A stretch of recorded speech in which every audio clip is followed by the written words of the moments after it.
Just hold on, let me adjust some settings here in my YouTube, and then also was disappointed that I had to read the other thing when I forgot there's a special feature down here. I was like, hell no, and then I all of a sudden didn't do it.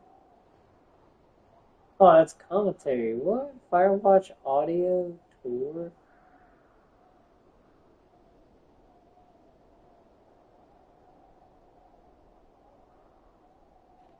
I don't understand.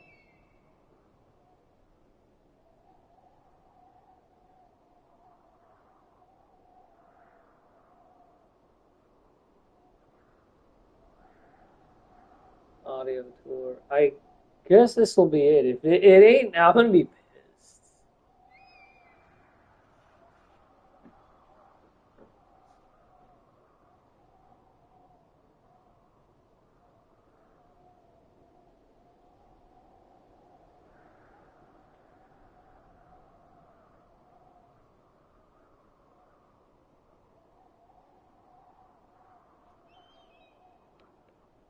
Yeah.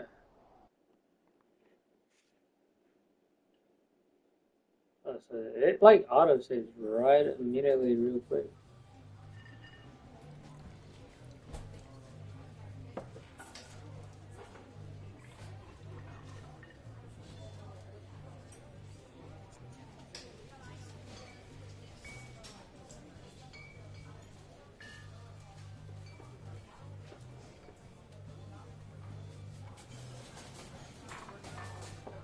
Seems like it's not gonna read it.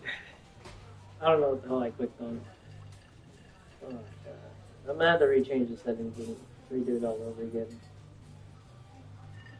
Maybe. If the commentary gets too annoying to the point where I'm like halfway into the game and it's not gonna read this shit, then we'll still want to have that special feature.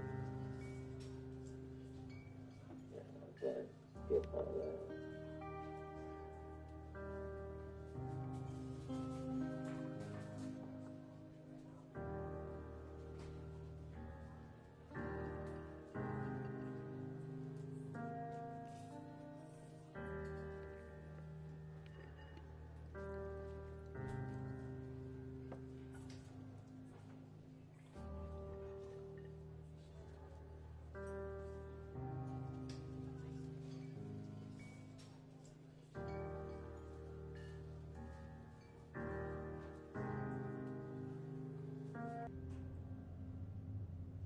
Alright. But you don't gonna find out, I guess, what the rest of what happened, I guess. Fuck, it's 2016 game? Bro, I don't even want to believe it, dude. When did Firewatch come out? Really, it's that old. I thought it was this year, Firewatch. Firewatch. Release date. Oh yeah, it was 2016. Man, that's an old ass game, dude. They made it seem fucking new, man. Firewatch being that old, man. I never would imagine. The Hall effects, they work very great. At first, I thought that was like a stick drift here. Hold on, R2 audio.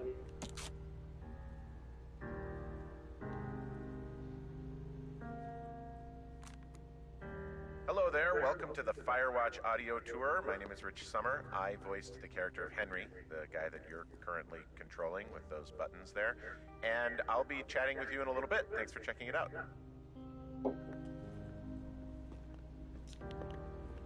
Okay, so the audio tour, that this shit wasn't here when the audio tour. Okay, so this time you could explore the game, and then I guess get an in-game depth of what the game is about, anyways.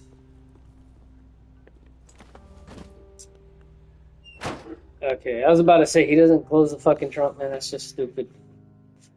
It's literally stupid if he doesn't close that trunk.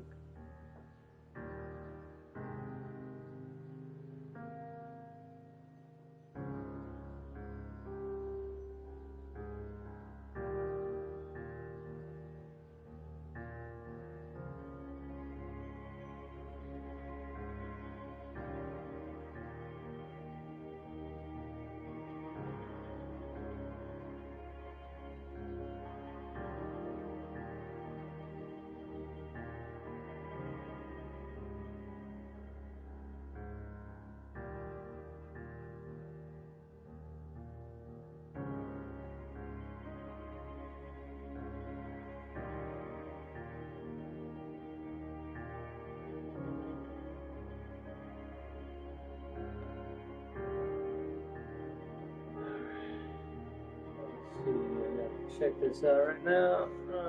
Okay, this is like the other half, right? So those were the questions that were supposed to be asked during the game, but I guess the best bet is to ask the first one on the left, the very first, instead of going for the second option, because you avoid all this BS. And you still get trapped in the fucking dialogue thing.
Yeah, I'm starting to not like what the text is playing here.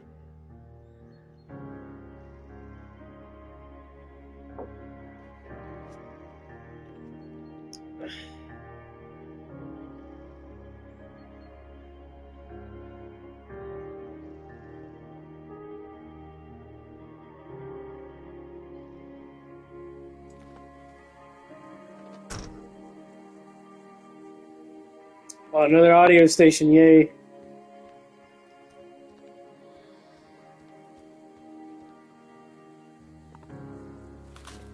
Hi, I'm Sean Vanneman. I wrote the bulk of 100% of this game. Hey, I'm Jake Rodkin. I did a lot of level design, UI design, and worked with everyone on the story for Firewatch. The game has this weird structure that Chris and I talk about in another tape. This is the first thing I wrote, is this opening of the game that jumps between Henry's life and the trip out to the woods. And I used a little product called Twine to do that, which you can download and use. It's just a very simple choose your own adventure tool. The simplest way to program a video game that one can then share with friends and play. I think we were worried that the team would sort of perceive Henry as a blank slate, as sort of a generic game player protagonist, and we wanted to make sure, or we wanted to get in everyone's mindset, you're playing as a specific guy with a specific life.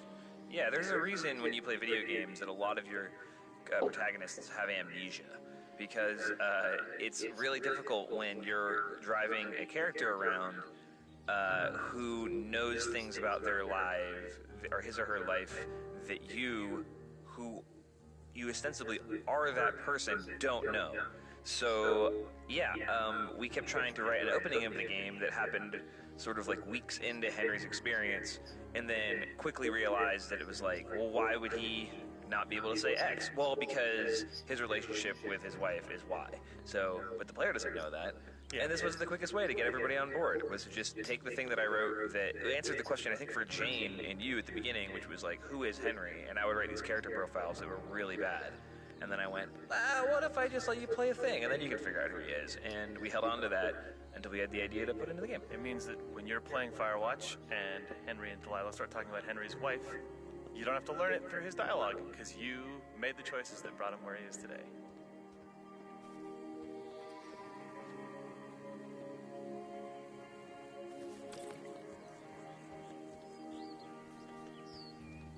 They spoiled the game for us. Man.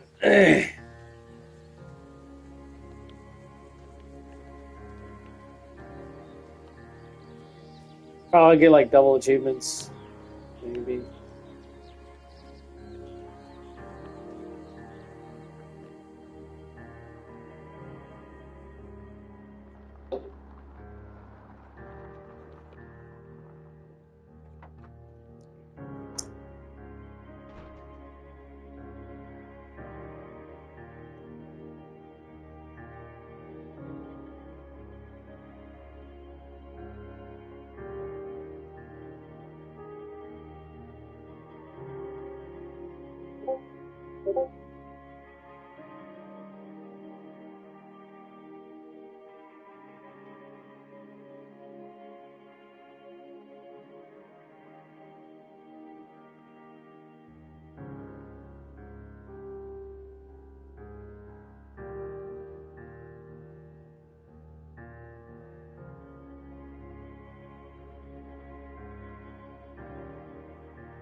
Fuck. I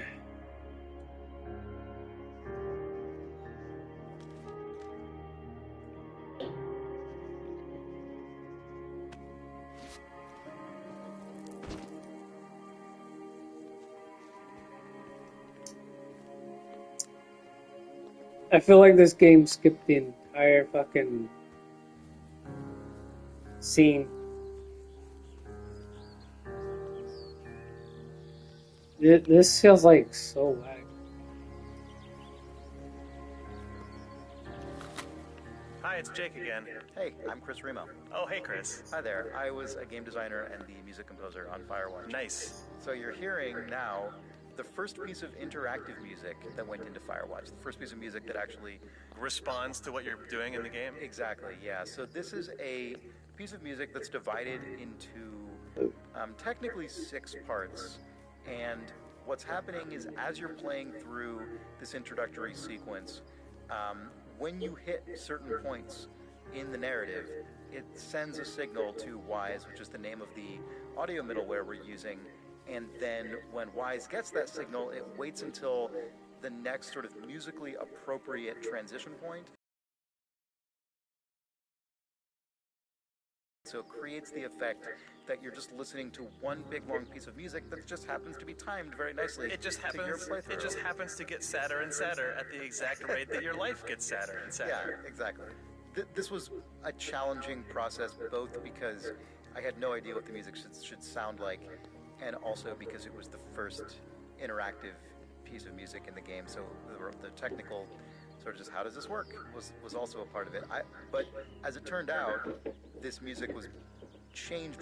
I mean, Jake, you may remember this. This music changed relatively little over the course of development in comparison to a lot of. I think it started off as maybe 3 pieces and it expanded out to 5 over development. But other than that, it's one of the first things dropped in, shipped.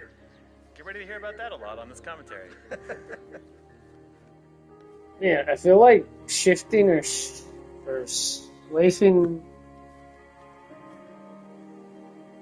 to the left is like swifting to the left is not as fast as swifting to the right. It could just be the game though. I'm gonna test out another game for this. All effect controllers, but so far, I mean, I don't feel much of a difference.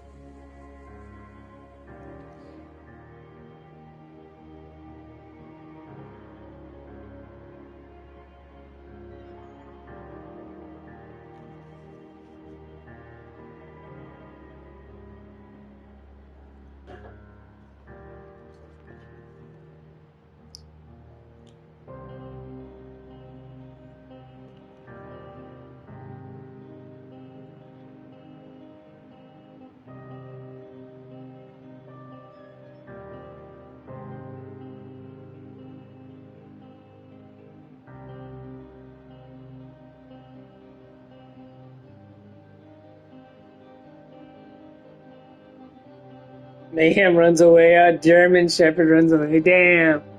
Maybe you should have got the other dog. Fucking damn bitch ass dog.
What the hell?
I feel like the commentary tour may be intervening with the dialogue of this game. Possibly, I could be wrong.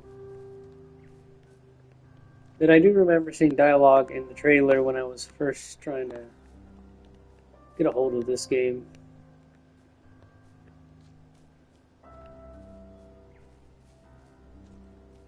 thought it would be like Fears the Phantom. Comparison to Fears the Phantom, the only thing is that this one has more a depth within the levels.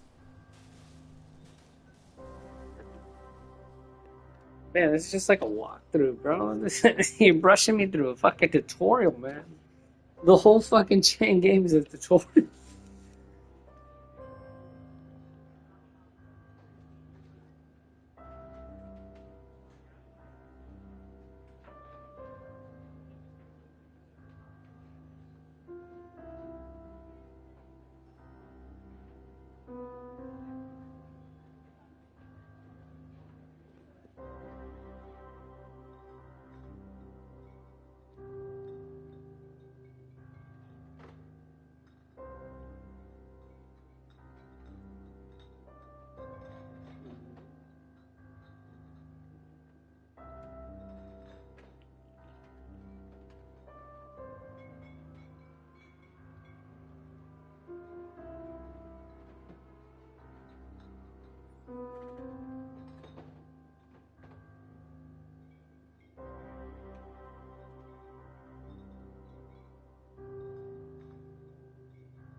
So this is like kind of explaining the whole situation, how you got the job in the first place. Okay, that's good.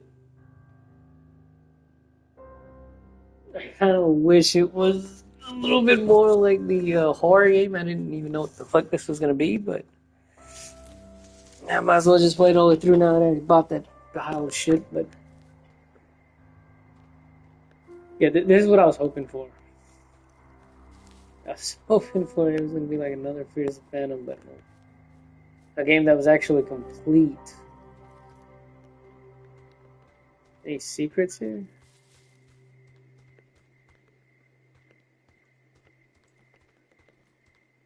Oh, the sprint feels pretty good on this controller. Oh, that's how you zoom in.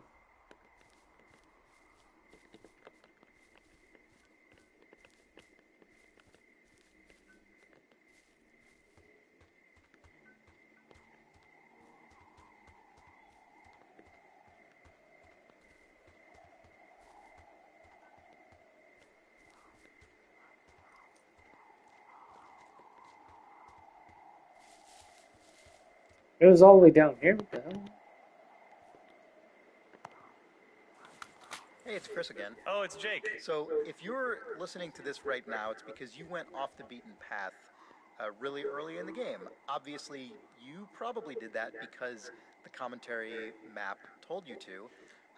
But But you don't need a map to tell you to go here. You could just go here.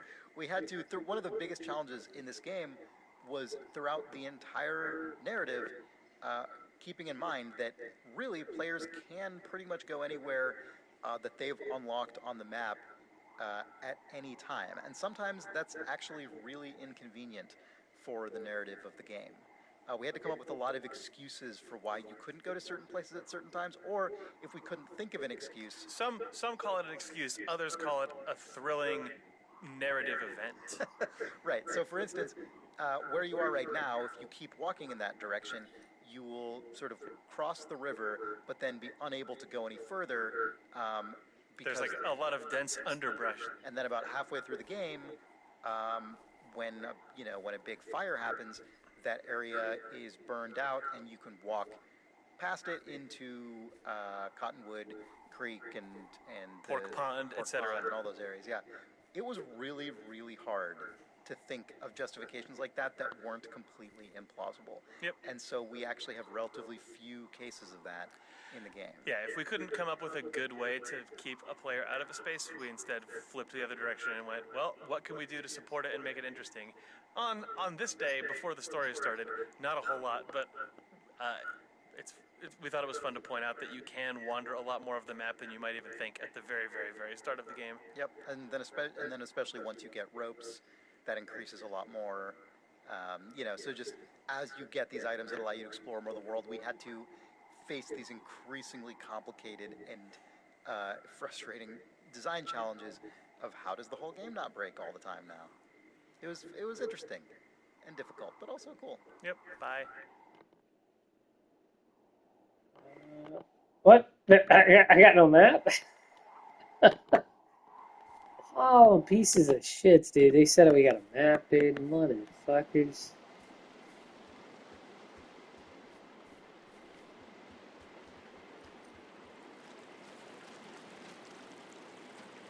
There's something wrong. What the fuck? Oh, it's junk.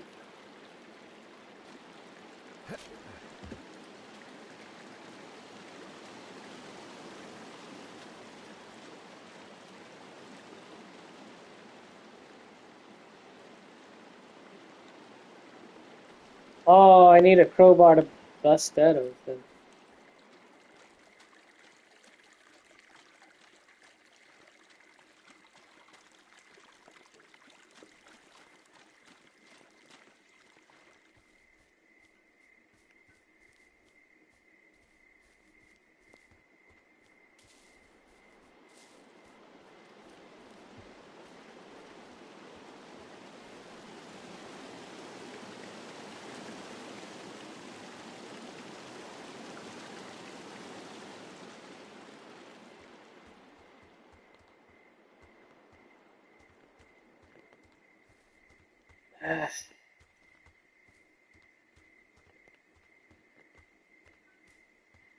Let's get back to the tower, collect those collectibles.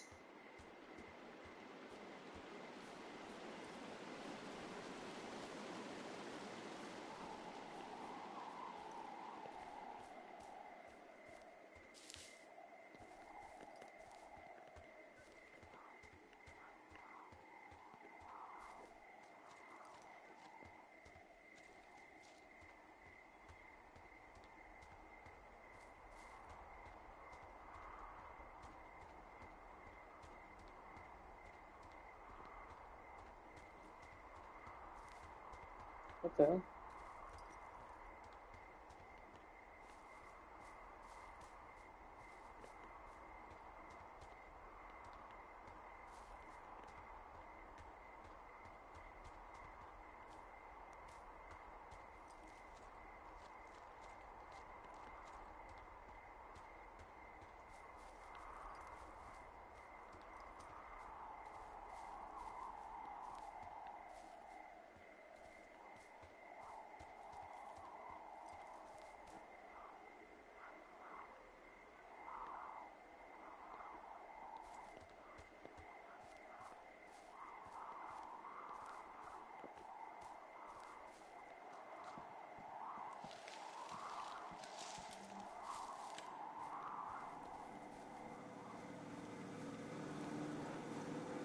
Oh, there's one too.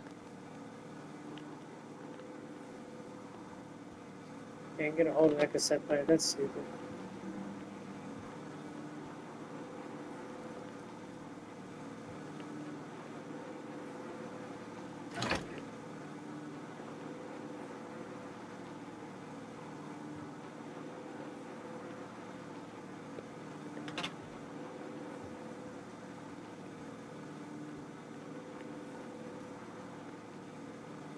What the fuck, man? A generator running on a propane with propane.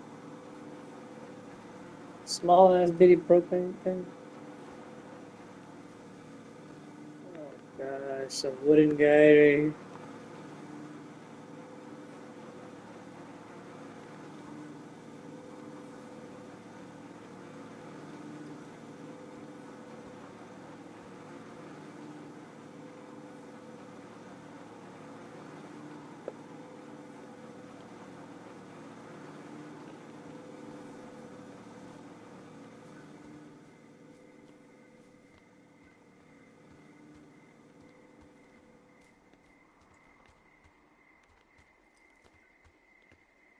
I don't even know what you're supposed to do with this guy. I think he's about part of a mission.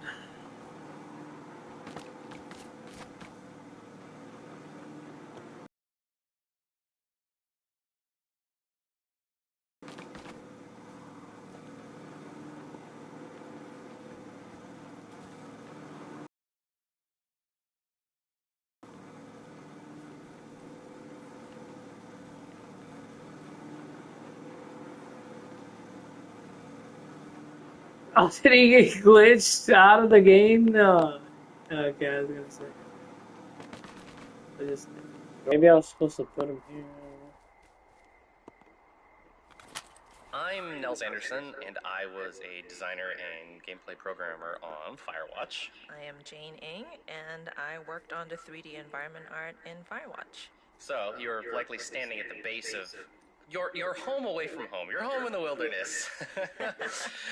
For all intents and purposes, more or less, this is basically just a real straight-up tower like they existed out in the woods, right? Yeah, I think it is Portland. There's somebody in Portland who was very good about archiving a lot of blueprints about various type of fire lookouts of the state, and we got some, and that's how we started off building the Firewatch.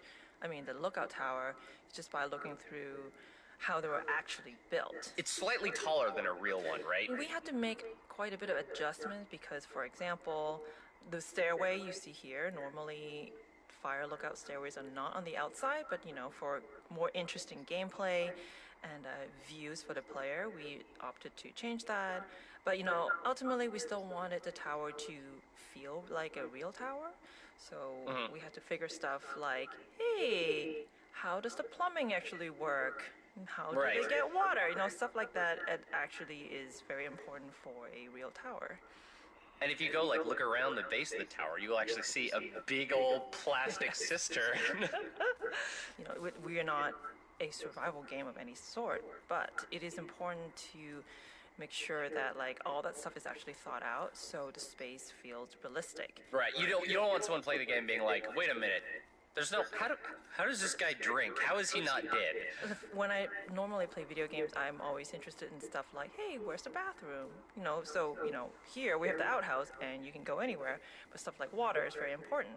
So in a real fire lookout situation, what they do is they will use a cistern, and they will capture rainwater from the roof, and you will actually see that we actually have a little pipe down from the roof.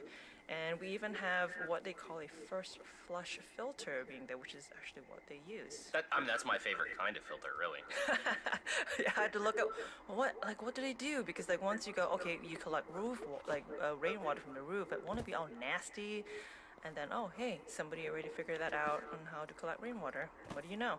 We actually visited a number of different lookout towers as we were researching the game, and it was always very satisfying to see elements of things we saw in the real world end up make their way back into the game, and vice versa. So we also made sure to have a tab here, like a little faucet, where you can actually get water from the cistern. Yeah, if you click on it, it will play an animation of a hand gripping a knob and water comes out for 2 seconds. It doesn't do anything. Yeah. But it's there. I think for a while we actually were thinking like, should we just let the player turn on the water? Or then what happens if the water just runs out? And then and then James had a very good idea of just going like, oh, just make one animation that you turn on the faucet and turn it off immediately, just so that you know, hey, there's water in here and you won't die. That's Henry.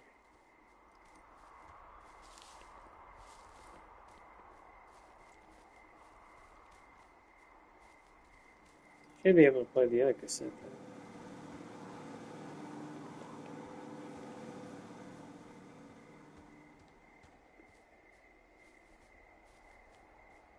Guess not.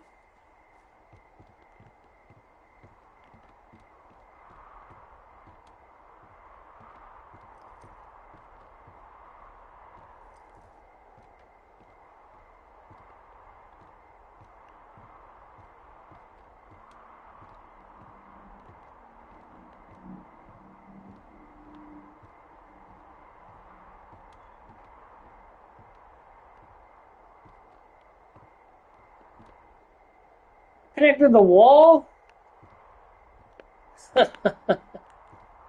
Amazing.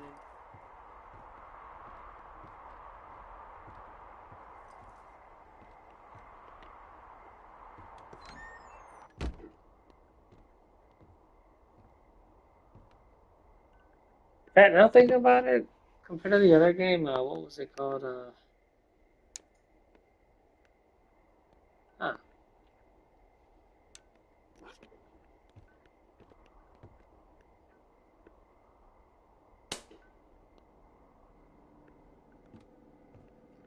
Hello, Two Forks Tower. The map. Okay, this is just like that other game Two that I Forks played, Tower, but this is Thoroughfare Tower. Come in. I can't remember what the hell that name of the game was. It called again? I know you're Just mention there. it. Your lights are on.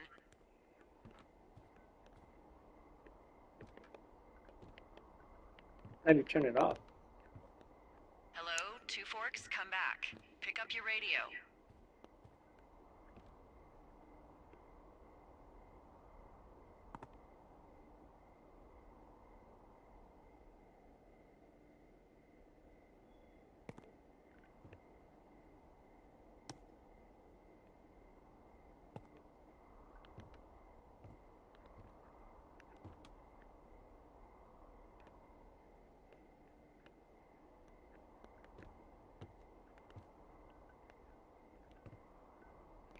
Here's a fan of them. Man, that game was almost a jog. Do you remember that game? Pick up gold, buy gold. Serious?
Hello? Whoever this is? It's Henry, right? Yeah. I'm Delilah. Yeah, that's what the guy said on the phone. So, what's wrong with you? Excuse me? People take this job to get away from something. So what's wrong? What's wrong with you? That's a great idea. Go ahead. Look, I just hiked for 2 days, so I don't really follow whatever it is you're doing right now.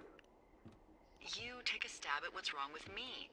Fine, then can I sleep forever? Sure, buddy. Okay, now go ahead.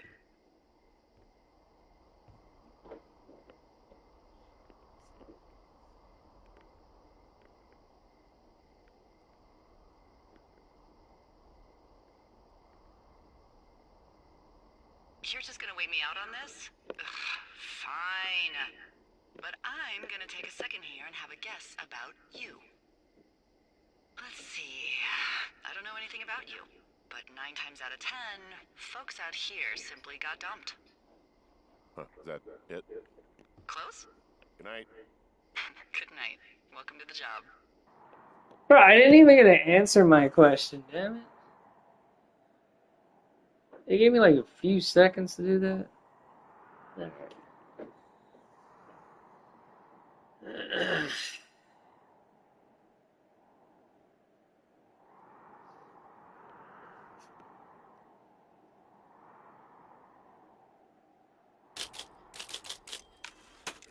Good morning, Henry. Well, I guess good afternoon. You probably slept like a rock. Anyway, there's still a few hours of daylight to get some work in. I can see you at your desk, so call me when you're ready.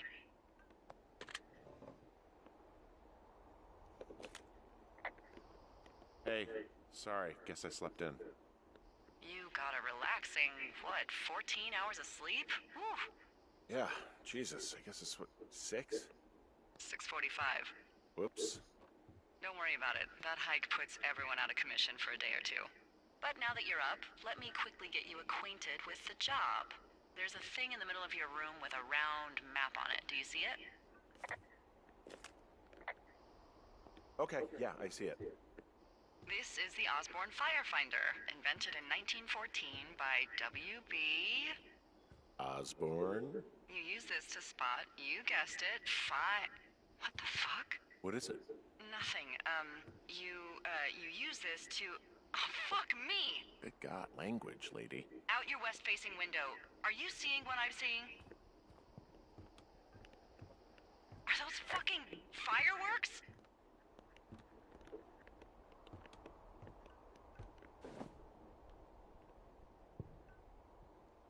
I need you to confirm. Do you see them?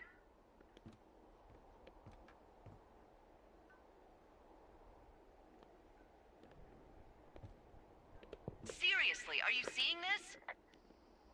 Whoa, that's not legal, right? No. You need to get down there right now and stop them. Fire danger is through the fucking roof.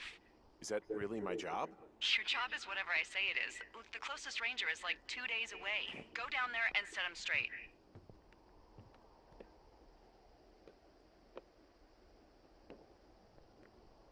Do you think you can handle that? Like, kick the shit out of him, sort of straight? No. Jesus, no. What? I'm not a cop. It's not like I've got a rule book over here. Just make sure they don't do it again. Take their shit. All right, fine. Don't feed anyone a knuckle sandwich. Get going. You'll probably need a rope to get down the shale between you and the lake, if I remember right. There should be one in the supply box on the way. The code is 1234. It's actually that for all of them.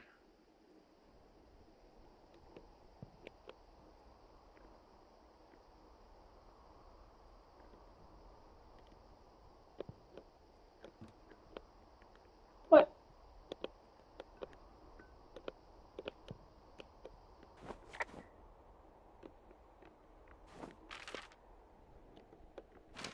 Oh my gosh, I can't pull up.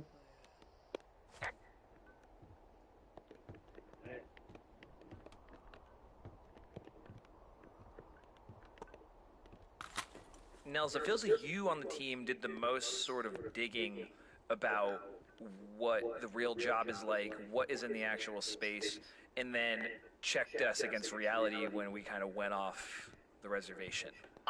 In general, I really like doing research. That's sort of a thing I've enjoyed on all the projects I've worked on. So for this, a bunch of folks on the team read this great book called Fire Season by Philip Connors, which is kind of like memoir-ish thing from this dude who still is an active fire lookout even today.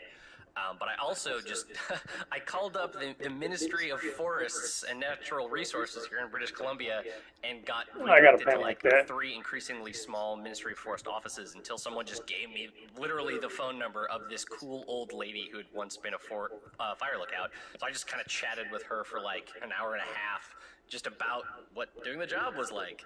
The reason why the game is not a simulation of being a fire lookout is because what everyone talks about is that the number one challenge with the job is that it is incredibly, impossibly boring. Because you can't like read a book, you can't like be doing other things, right? Like Not really. Yeah. At the end of day 3, where Delilah mentions it's like, Kendra's like, well, what do I do for the rest of the summer? She's like, you sit in that chair and you look out the window. That is actually what fire lookouts really do. So all the folks I talked to said like, figuring out ways to combat boredom is the number one thing. The lady I talked to, she said she did a whole lot of needlepoint and cross stitch because you can do that without looking at your hands very much. Obviously, like, lookouts are also responsible for doing, maintenance on their towers. But again, it's like not maintenance because some crazy Yahoo smashed up your tower. It's maintenance like, oh, the paint is kind of flaking off. Better paint it. Or these trees have grown too tall, so I need to chop them down. Not, I'm chopping down trees to form a weird log bridge. the main takeaway from whenever we would talk to someone who had done this job is, why would you make a game about that? That is the most boring time of my entire life. So hopefully we showed them how. It feels like people who do this job like fall into 2 camps, right? They're the people who think they can do it and can't hack it and bail after like a month or 2. People like Jack Kerouac, who tried to do this and wrote about it in Desolation Angels, and then he went crazy from a lack of cigarettes and then left. Or the people who kind of enjoy the solitude and then figure out ways to deal with it. But we do have like a lot of the window dressing for the stuff people use. Like other folks I talk to, it's like, what do you do? Well, we read a lot of books. And we like trade the books between the different lookouts through rangers and stuff like that. So of course, Firewatch has a crap ton of weird books in it. Stuff like that.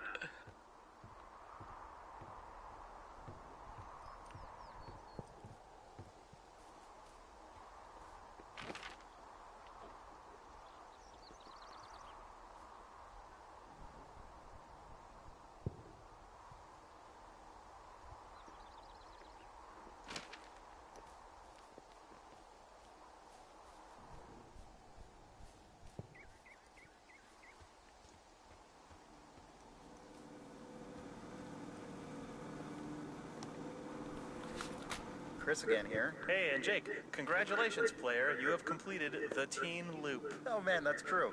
This is the end of what was originally called teenloop.unity, a scene file in our game engine Unity, because we thought that was just going to be the file corresponding to the first this piece sort of game that you've just played. Yeah, this first big objective. But then we kept building, so all of Firewatch is in fact saved inside of a file called teenloop.unity. So know that for the rest of your play experience, you are inside of the Teen Loop. Yeah. This part of the game, you probably are right now if you're listening to these commentary notes basically in sequence. Music is either about to kick in or has just kicked in. It's dark. You're finding your tower's been broken into. This, I really strongly remember feeling when this went into the game and had the music, which was actually the first music implemented in the entire game.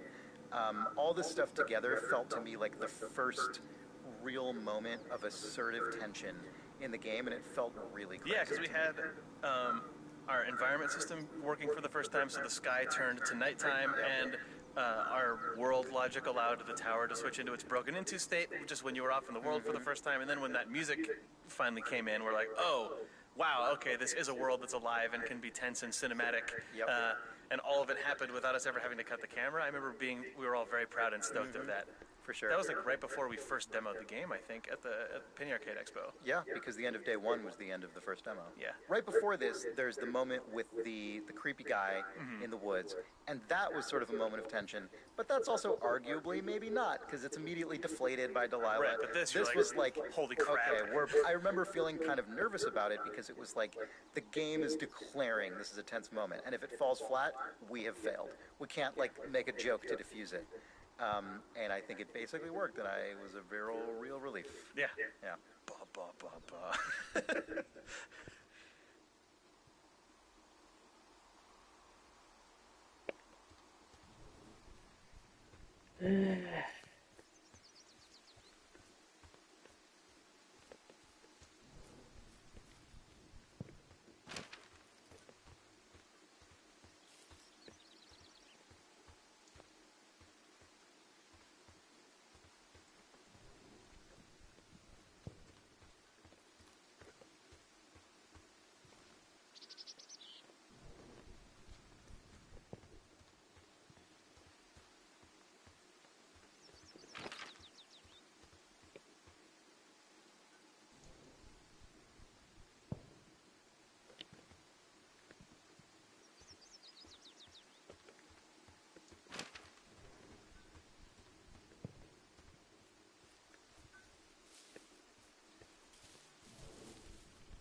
I just now remember I could have just gone to the other area.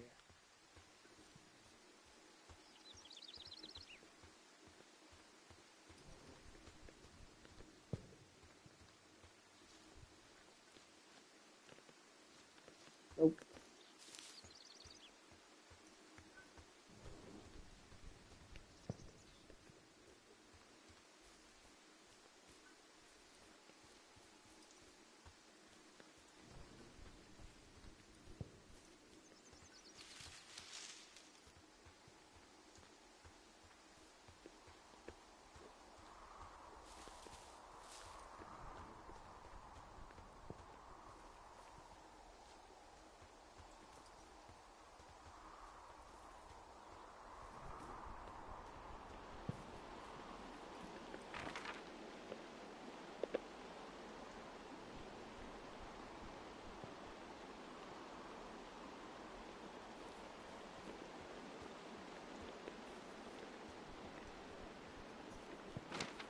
I take it you fell prey to the Forest Service's big recruiting effort? When it comes to, how the hell you ended up out here?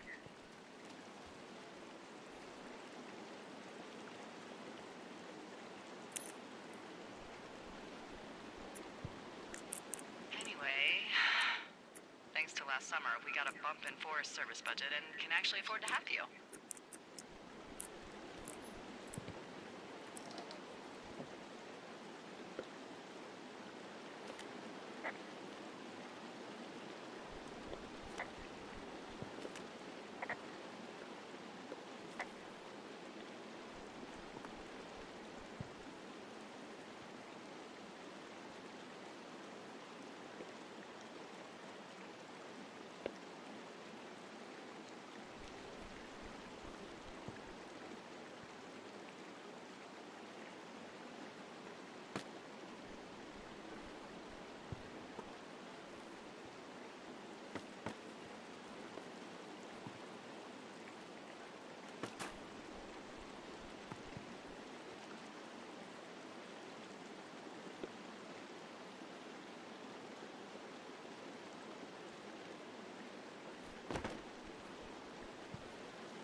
Man, I get shit here, dude.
The radio went on a real evolutionary journey. I don't know if you remember back at the very beginning when we all got together to make the game. We got together in December, like the first week of December, and we said, well, we're definitely going to take Christmas break, but what can we make in 2 weeks with this crew in Unity, an engine we've never used before? And we started starting with the radio mechanic, and I quickly wrote like a mystery about an FBI agent looking for a kidnapper in the woods, and then you had like a dispatcher who was like, go to this place and look for this. Oh, I think he left. And I think that's when we sort of proved out that looking at things and pointing at them the way you would like in a shooter, but then getting options to talk about them was the thing we were going to do. That's kind of where the radio mechanic is so different from most conversation systems in games, right? Because most game conversation systems like, oh, you're standing next to this guy, so you can talk to him now, and you will be able to talk about things that have recently happened to you.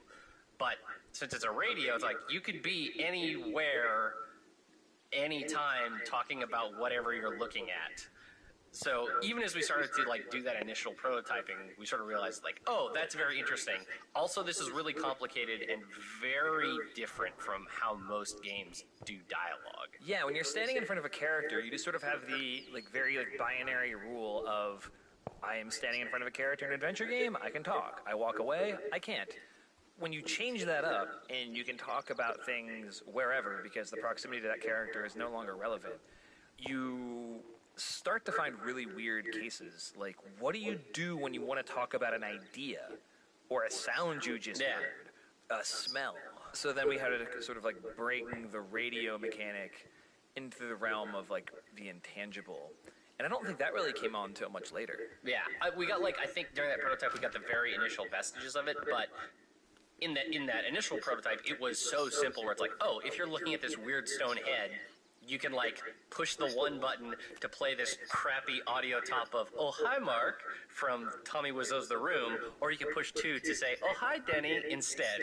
That was the darkest time of development for me. It was the most wonderful time because that movie gives me real physical illness. When we had mapped the radio mechanic to 2 lines from The Room, I was in a bad way about that. I enjoyed it greatly. I know you did. I know you did. Yes.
Hi there, it's Jake. And Chris again. Hey, so here we are in the cache box clearing, or at least I guess that's what we call it. There's a lot of cache boxes in Firewatch, but this was the first one that we placed into the game. For a long time, this was the cache box. It was the cache box, even though we knew we wanted to have more. This area was actually one of the first areas that we built out to any degree that looks like a piece of the world.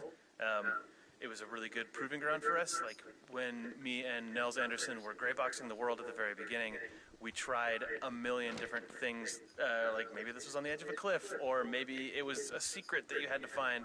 And I think it was Sean who suggested that he really wanted it to feel like a warm sort of enclosed space, like you've stumbled onto a little glen and you want to stay there for a while, which I think makes sense because we wanted people to actually stop and poke around and have it not feel like the woods. This was an area with a lot of firsts.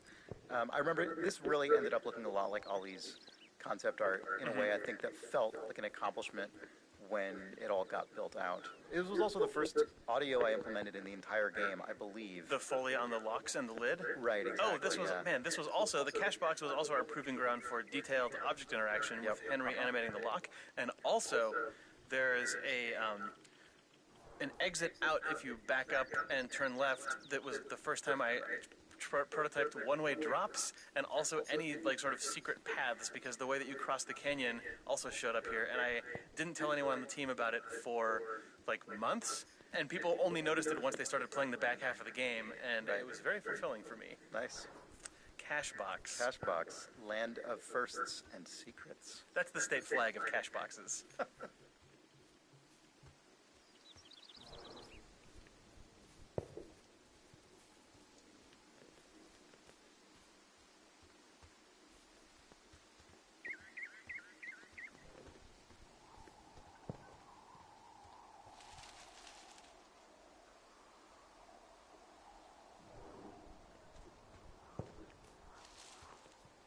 Oh, block trail, okay.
It actually says that. Do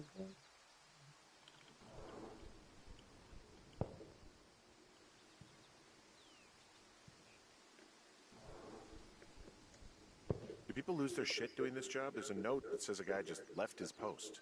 It happens, yeah. You're not gonna pop your top, are you, Henry? I wasn't planning on it.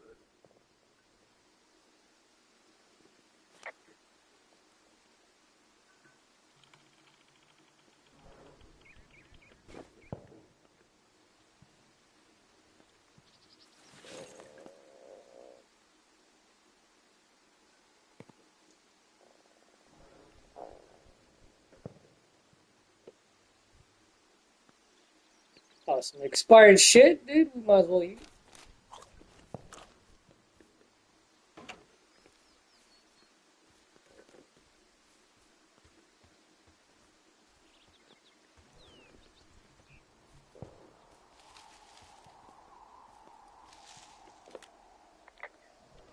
I've got an overgrown trail here, Yeah, that'll happen. so I'm screwed when it comes to getting past it. Screwed until you clear it yourself, yeah. Great. Well, if I come across some tools, I'll add groundskeeping to my ever-increasing list of responsibilities.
I probably have to go back to the tower and get the tool.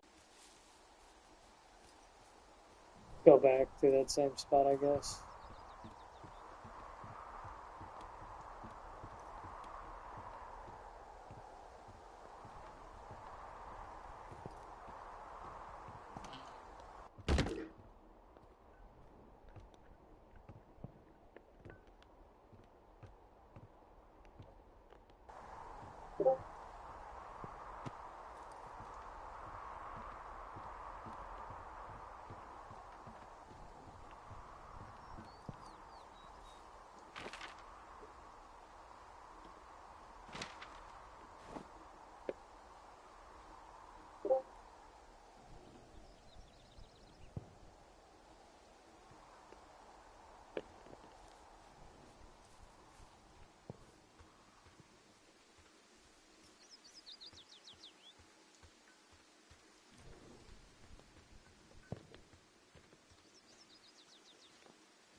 Damn it.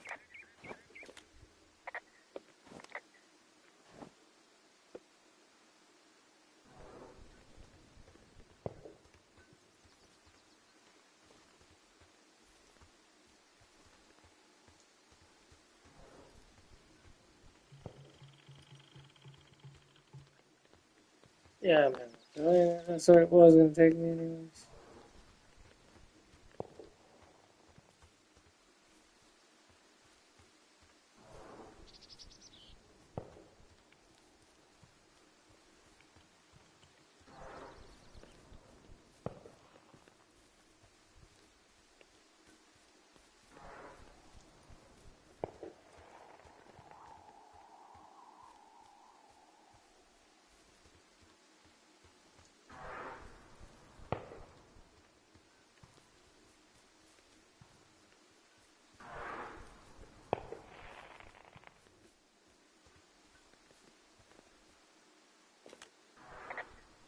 Hey, there's a tree out here that's been ripped to hell.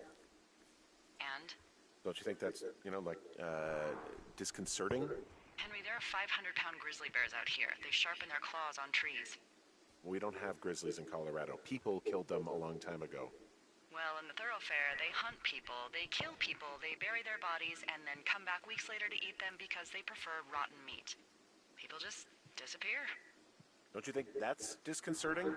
No, Henry, that's life. Christ, lady.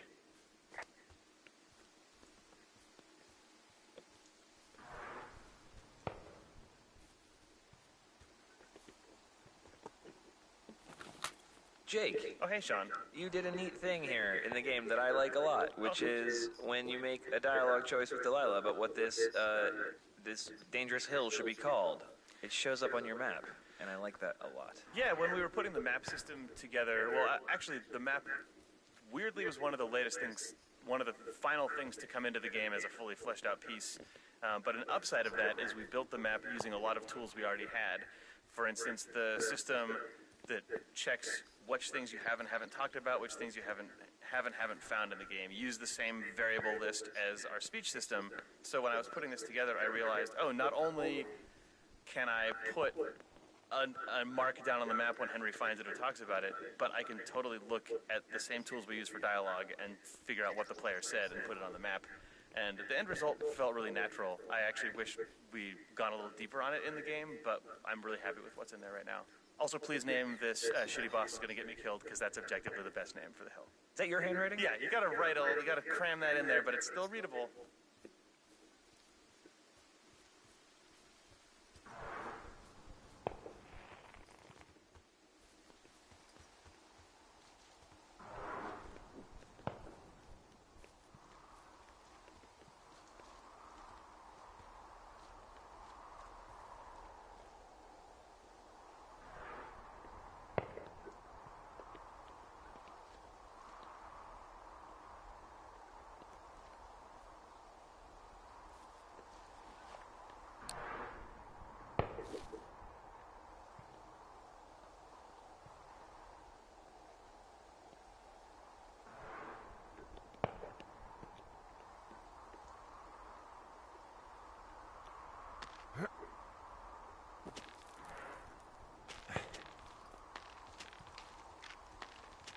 No!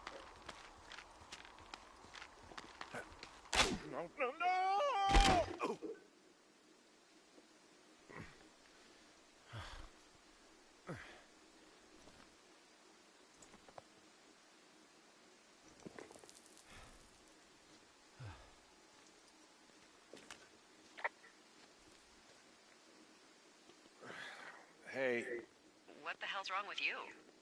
my rope snapped coming down the shale slide. You didn't break anything, did you? No, I think I'll make it. Well, be careful for Christ's sake.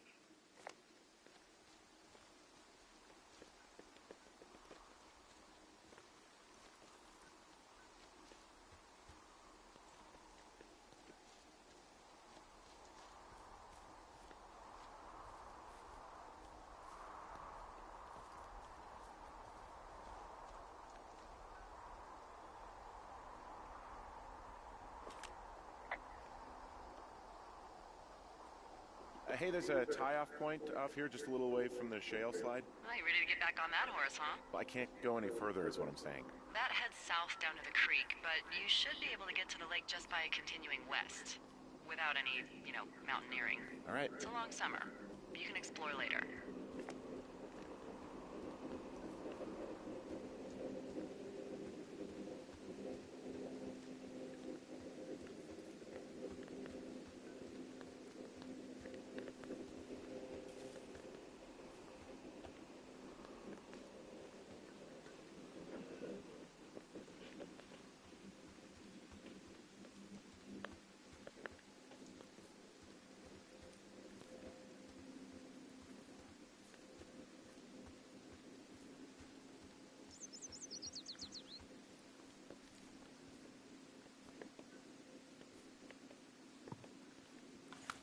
Hi, this is Ollie Moss, and I was the art director on Firewatch. I'm Jane. Hi, Jane. Let's talk about this teen Let's party talk about this. zone. Let's talk about the Teen Zone.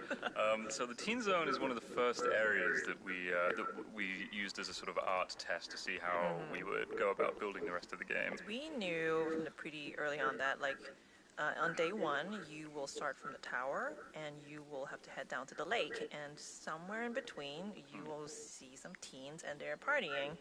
And so we call this the teen zone because this is where all the teen stuff is. Yeah, and it was important to us that the reveal that it was a group of teens was communicated through the level design. So the idea was that you just kind of like walk through some trees and burst out into this scene where a campfire was still burning. And you had a pretty strong idea of what you wanted to look like. Yeah, I just wanted to put some big angular rocks in there, which is basically the like my modus operandi for the entire game. But we wanted to have a big angular sort of rock, which became known as Pride Rock because it looked so much like the rock from the Lion King. We did name that Pride Rock, didn't we? That rock does serve as a very strong landmark pretty early in the game, and it kind of does point the player in the right direction. Exactly. Should we talk a little bit about our process for designing these areas? So in the beginning, when we just have like no concept art, we will just mock it out with just literally just gray boxes and a gray terrain.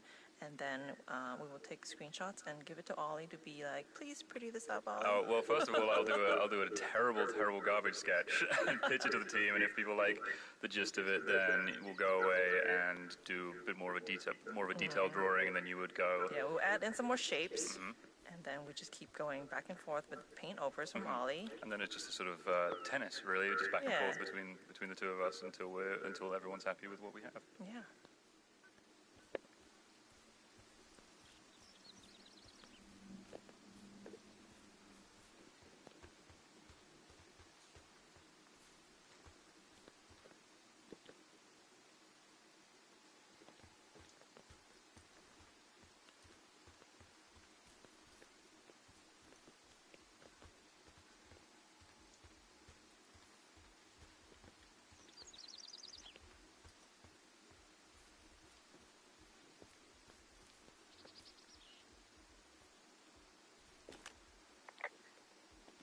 Finding a bunch of empty beer cans. They threw them all over hell.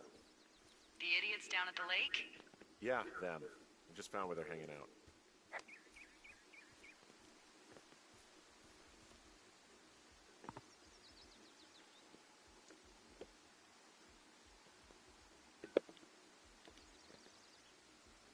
You know what? Fuck it. I'm not the maid.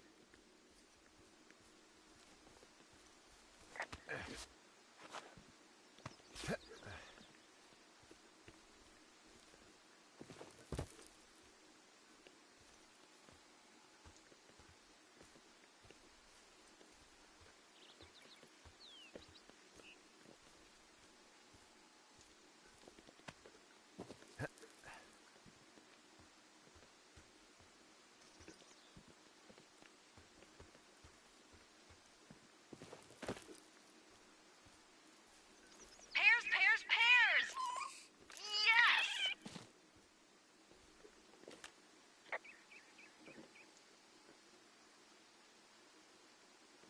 Is this some sort of code I missed? Are we evacuating or something? No. Then what then? I'm doing a crossword and I figured out the theme. It's homonyms. Pears, pears, pears. The clue was couples peeling fruit. Anyway, hope you're having a good afternoon. Thanks.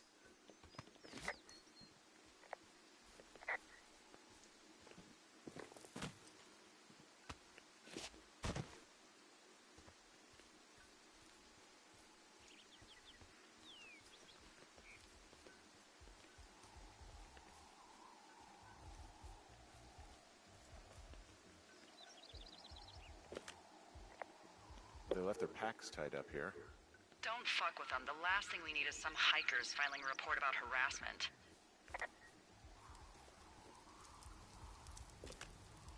Oh, look, they decided to have a campfire, too. You know, they color-coded the fire danger signs in case people were illiterate. But I guess that doesn't take into account just plain stupid, does it?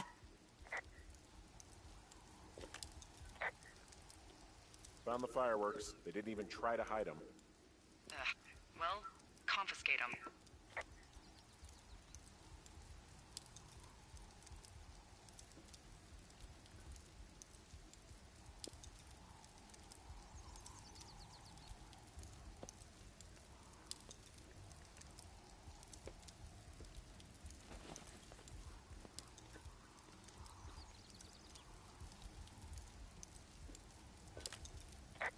You left half a bottle of whiskey. Decent stuff.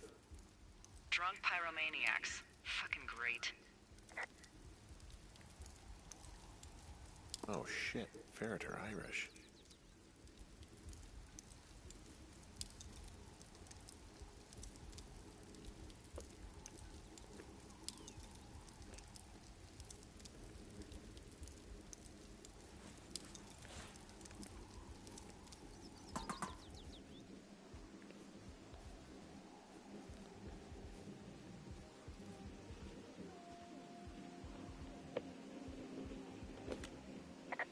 I found a bra. A nudie pyromaniac.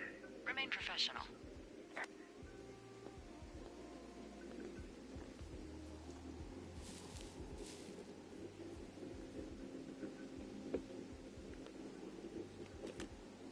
Well, they left their clothes out to dry. It looks like 2 people. What if they're naked? Won't that be exciting? Look, they're obviously still there, so tell them off and then head back.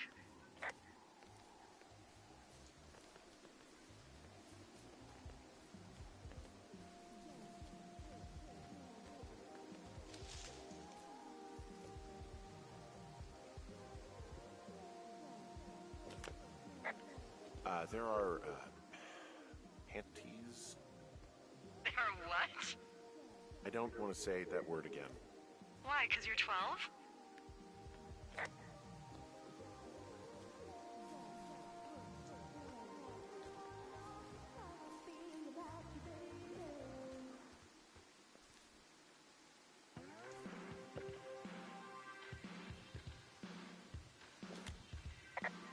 There's a... Ooh. Yes?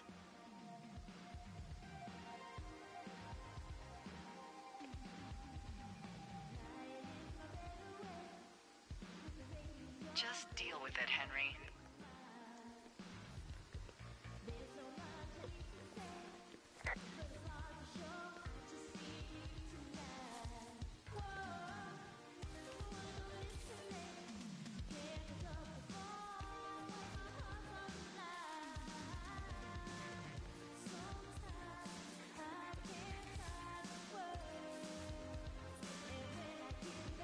What is that guy doing over there?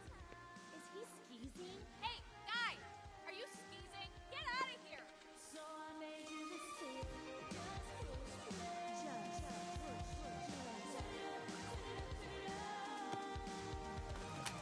My name is Patrick Ewing. I worked on tools and gameplay programming.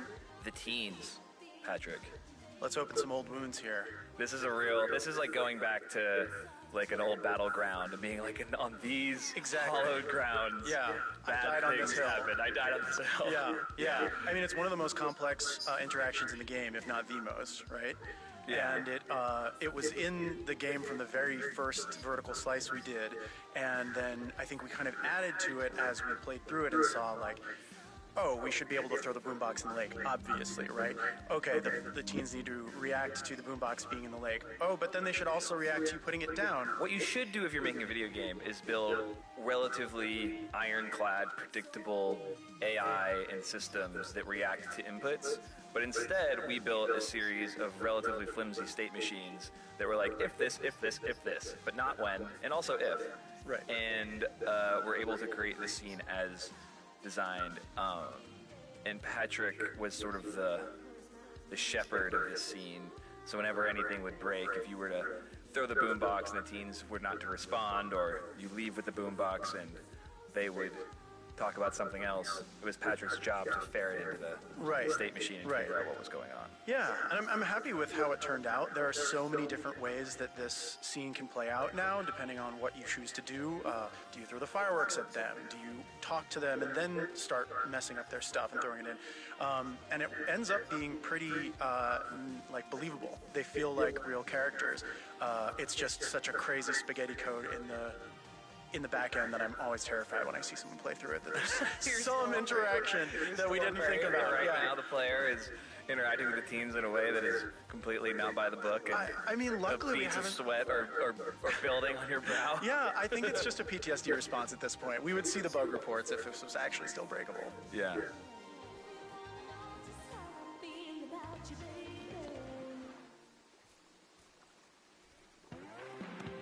Full stereo! Whoa, hey, put that down. Seriously, it was expensive. You asshole! Light another firework and it won't be your stereo I wreck. Oh, fuck you, psycho.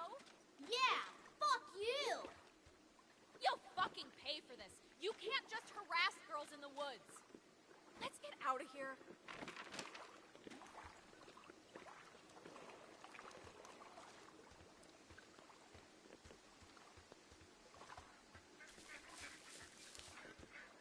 Hey, that go okay? I might have got a little hot. What's a little hot? Some of their personal property took a swim? Ugh, Well, I can't do anything about it now. nope. Thanks for dealing with him, though. Seriously. No problem.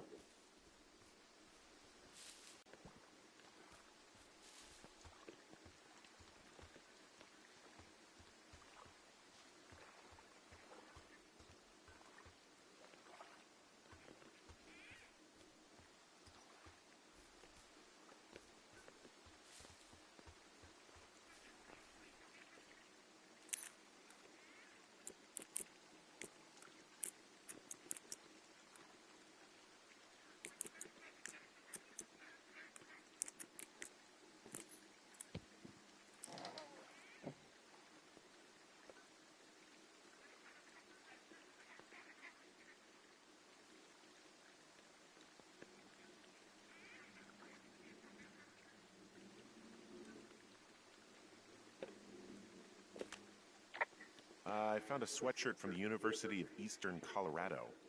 There's a University of Eastern Colorado? I really don't think there is. Why would somebody make that up? Right, and then put it on a sweatshirt. The world's a weird place.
Number two. Here, number three, I guess.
So, I have a bit of a confession to make. What is it? Look, I was drunk last night when I welcomed you to the job. Yeah, well, you're not the first boss to be guilty of that. I know, I know I can get a little pushy, putting you on the spot about why you're out here and stuff.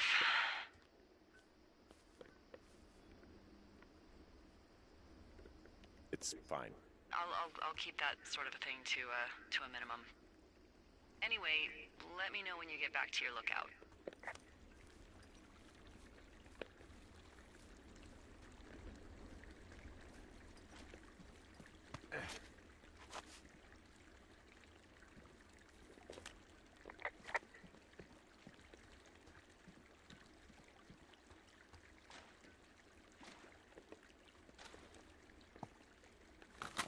Hi everyone, this is Ben Burbank. I'm a programmer at Campo Santo, predominantly doing graphics work and performance stuff, and I'm here with Jane. Hi, I'm back.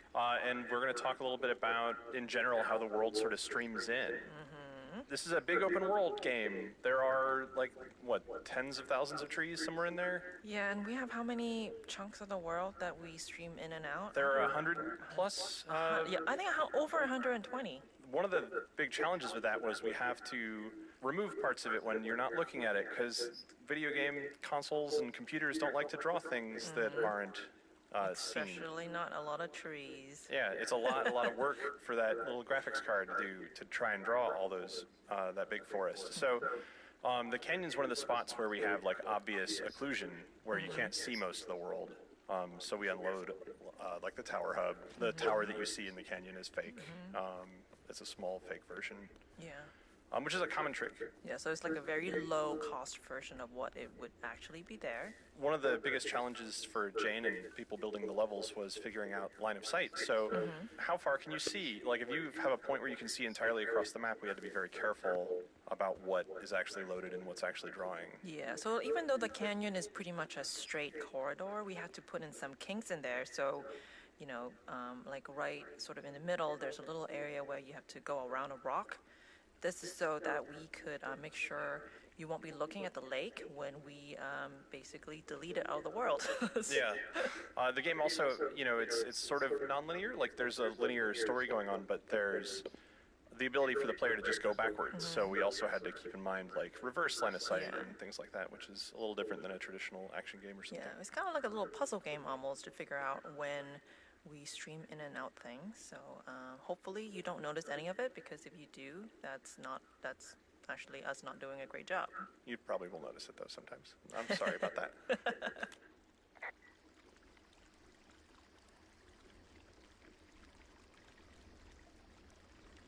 Oh, I can see my tower from far away. Yeah, we experimented with hidden underground towers for a while, but we weren't really happy with the results.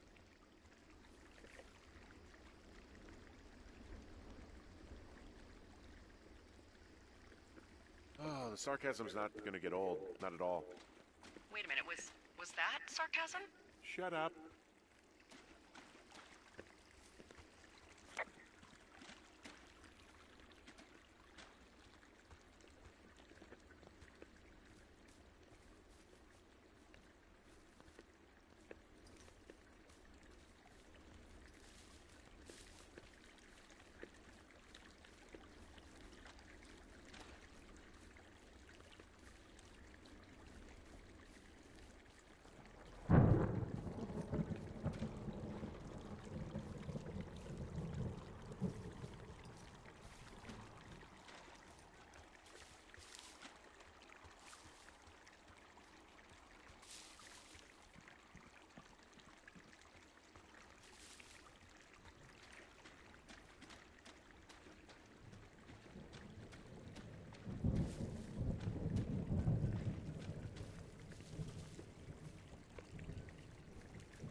I found a flashlight. There's one in there? Great. Well, the sun's gonna go down soon, so if the batteries still work, you're in luck.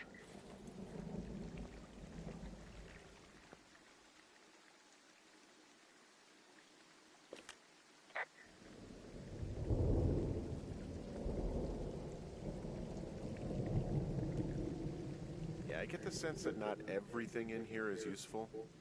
In the boxes? Why's that? I don't really know what I'll do with the deer horn. Firstly, they're called antlers, and secondly, stay out here long enough and you'll get creative.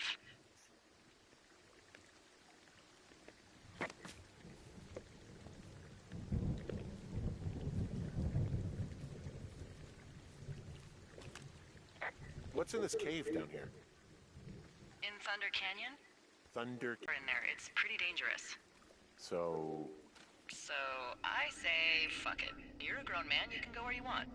great. Used to go caving with someone back in Colorado. She loved it. Might be great to explore it sometime this summer. Well, that could be fun. Obviously, be very careful.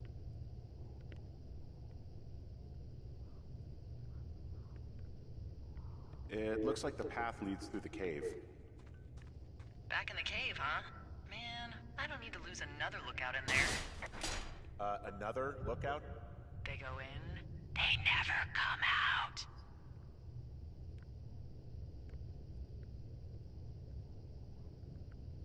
Hello?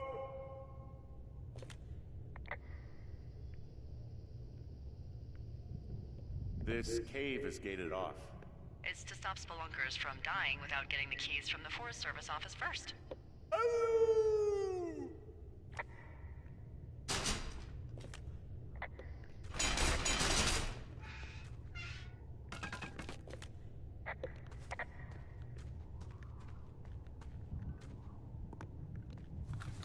Hi, I'm Jane. We're back. And I'm Ollie. Let's talk about this cave, Ollie. Oh, let's not. This cave really gave us all quite a bit of headache, actually.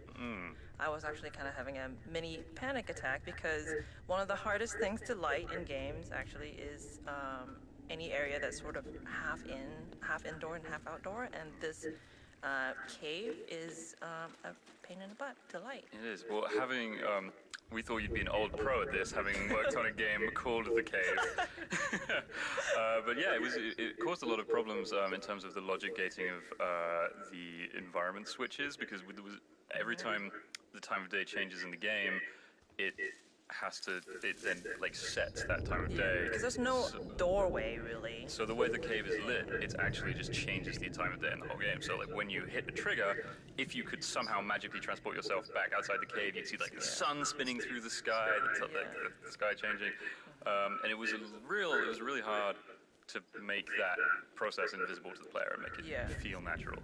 Not to mention that when you're inside the cave, everything also has to look really dark. And we use a method called image-based lighting throughout the game. And that basically means that all the objects, like all the trees and rocks, just look out to the sky to see what their lighting should be. And so in the cave, we actually had to do sort of like a fake sky for anything inside that is just pure black, so the lighting inside would be appropriately dark. But still navigatable to a player without the flashlight. Exactly, and also to be able to have a smooth transition when you're going from the brightly lit outside to the really dark inside and coming back out again and having all the appropriate logic for the time of day, like Ollie said. It was just a real pain in the butt.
There's some guy out here.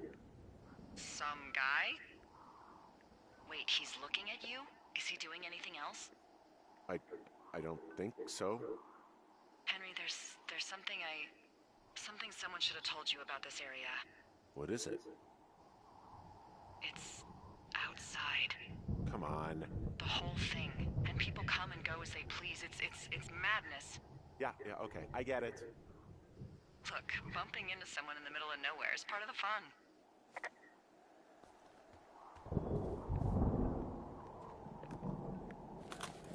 I love the little details in Firewatch's branching dialogue. There are a lot of very subtle, hard-to-notice things that Sean put in while writing it that you really couldn't notice without multiple playthroughs, but they add up to this feeling that you're talking to real people who, just like real people, kind of echo back things you said earlier, who, continue in-jokes that have been established, et cetera, et cetera. And one of the subtlest that I don't think I even noticed until I was rewiring the game midway through is the spooky figure who you meet towards the end of day one. Figure.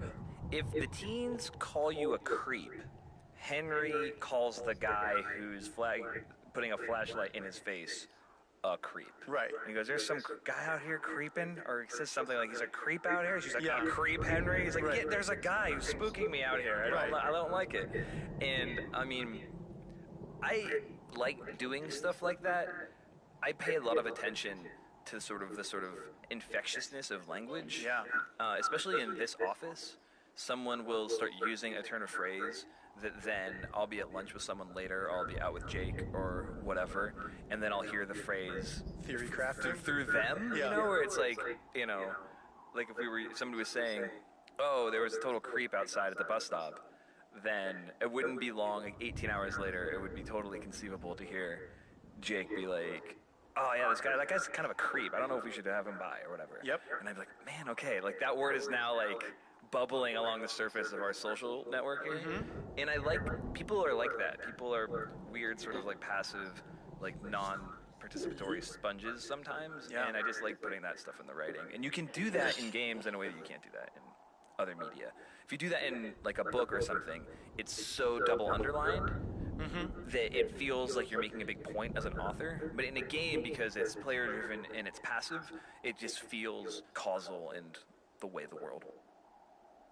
Let me check on something real quick. It's about 9 something, so I may just live stream a little bit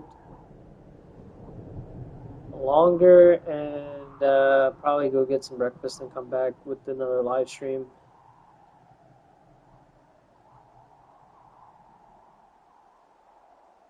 I don't know what to live stream though.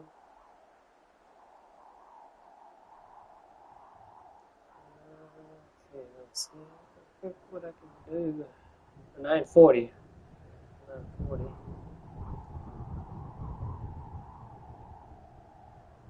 Mail something, get me something to eat. Damn, man. A couple bucks short.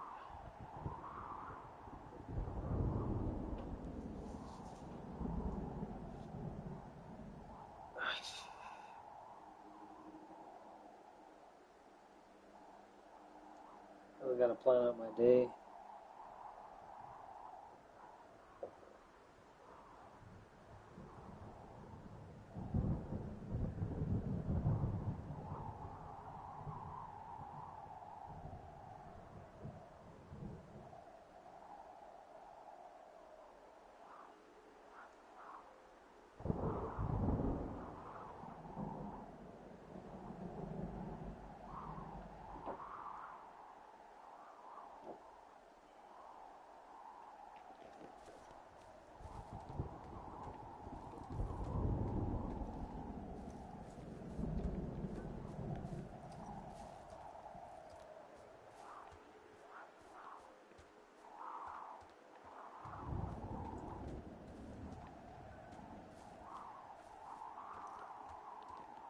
I wonder if there's anything here in the corner. Oh.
Chris again here. Hey, and Jake, congratulations, player. You have completed the teen loop. Oh man, that's true.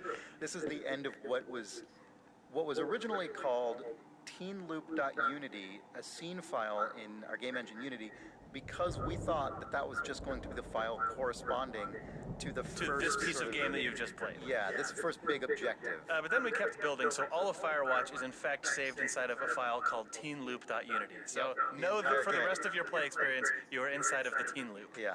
This part of the game, you probably are right now if you're listening to these commentary notes basically in sequence. The music is either about to kick in or has just kicked in. It's dark, you're finding your tower's been broken into. This, I really strongly remember feeling when this went into the game and had the music, which was actually the first music implemented in the entire game. All this stuff together felt to me like the first real moment of assertive tension in the game, and it felt really crazy. Yeah, because we had our environment system working for the first time, so the sky turned to nighttime, and our world logic allowed the tower to switch into its broken into state just when you were off in the world for the first time, and then when that music finally came in, we're like, oh, wow, okay, this is a world that's alive and can be tense and cinematic, and all of it happened without us ever having to cut the camera. I remember we were all very proud and stoked of that. For sure. That was like right before we first demoed the game, I think, at the Penny Arcade Expo. Yeah, because the end of day one was the end of the first demo. Yeah. Right before this, there's the moment with the creepy guy in the woods, and that was sort of a moment of tension. But that's also arguably maybe not, because it's immediately deflated by Delilah. Right, but this was like, holy crap. Okay, I remember feeling kind of nervous about it because it was like the game is declaring this is a tense moment, and if it falls flat, we have failed. We can't like make a joke to diffuse it. And I think it basically worked, and it was a real relief. Yeah. Yeah. Ba, ba, ba, ba.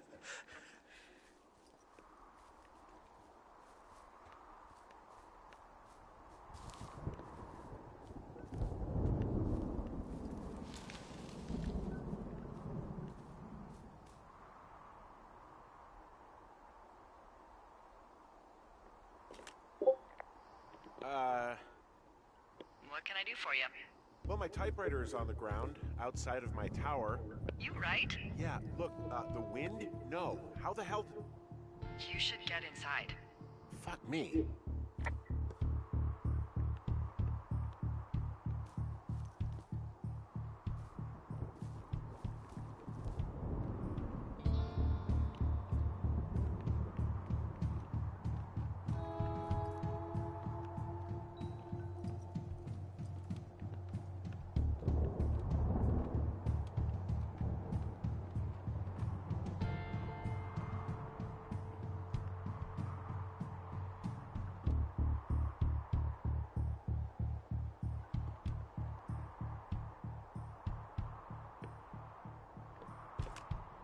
Someone broke in.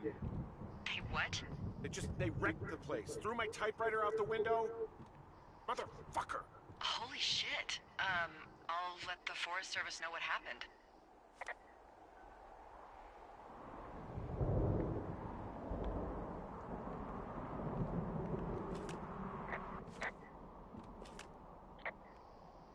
My fucking sheets are gone. They stole your sheets? That's just mean. Yeah, it sucks. Okay, I put in a call.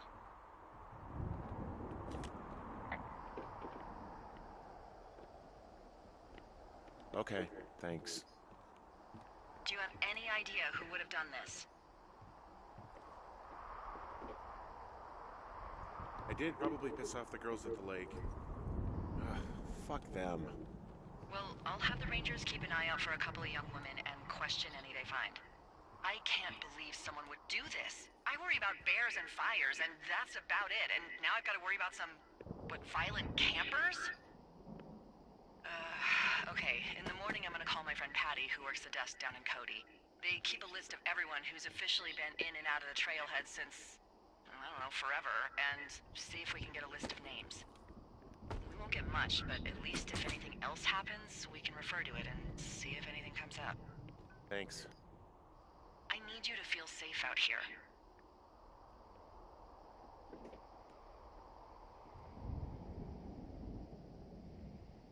Just point me to the Forest Service weapons cache and I'll feel safer than the Pope in his little car.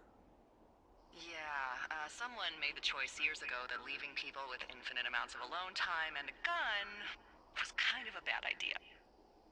Grenades? I'll see what I can do.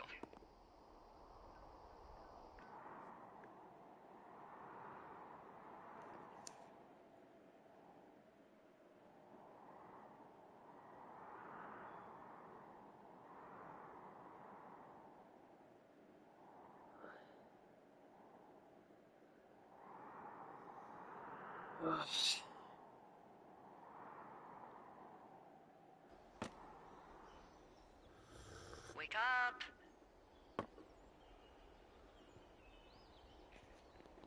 Hey, wake up.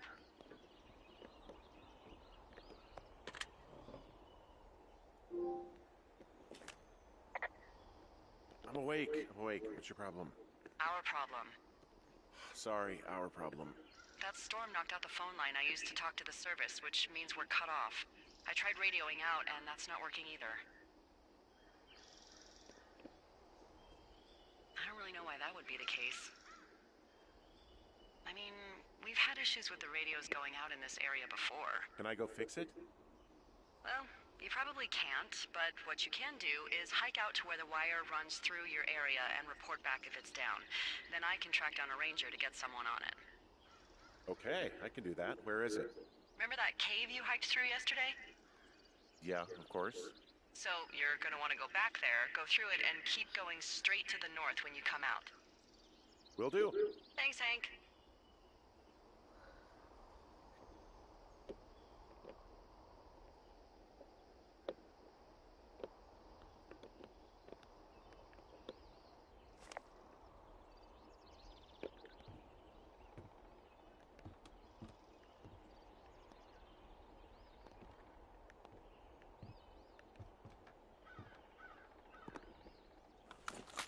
Hey, I'm Chris. And I'm Sean, and day one ended abruptly.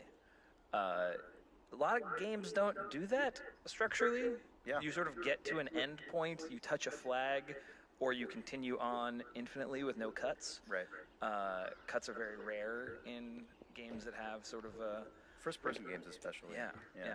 The idea for that came from the movie Dallas Buyers Club. So interesting. I know. I remember so specifically seeing the first time that movie cuts to a day title card, where you learn that the Matthew McConaughey character has diagnosed with AIDS and essentially given 30 days to live, and then it cuts and it says day one.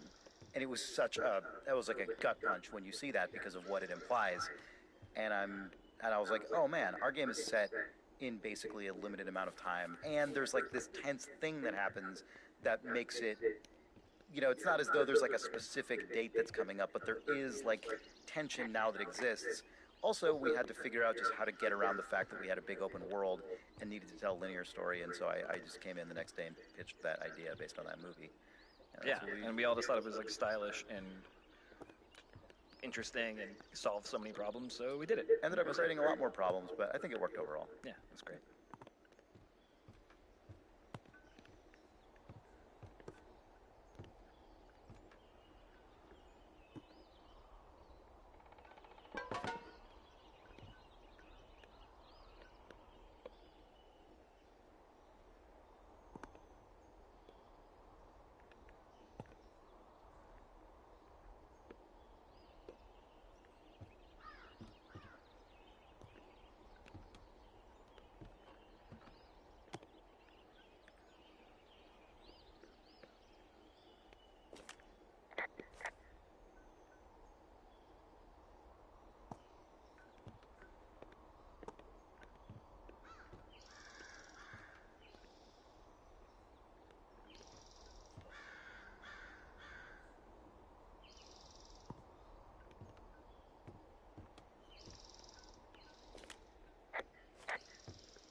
It's actually pretty damn cold out here.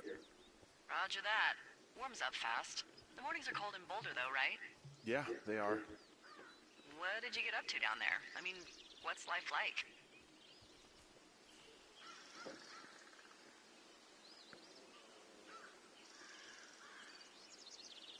I just spend a lot of time with Julia. Oh, so you have someone there. Well, But you're taking a little break. Or... we're... Look, I'm sorry. Can you hold that thought? Sure. Just gonna keep hiking and hoping it warms up. Heyo. I don't think so. Why, have you? Okay, good. I did. No, I don't think he has any idea. I'm absolutely sure. Would you? All right. I'll let you know if anything changes in that regard. Hey, sorry about that. Anyway, Julia, girlfriend? Ex? Sorry, I don't mean to pry.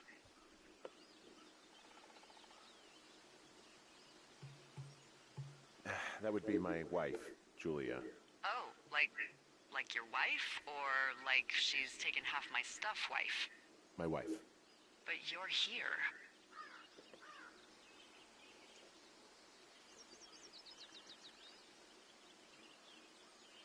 Well, looks like I might have lost you. You could be down in one of those valleys. Call me if you need anything.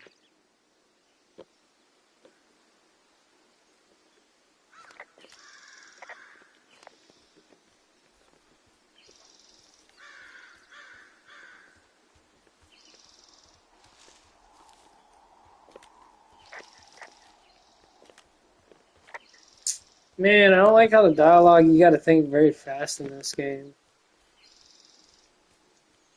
Can't grasp a lot of dialogue. There's nothing else to do in this damn game.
There's really no way past some of this underbrush that's grown over the trail.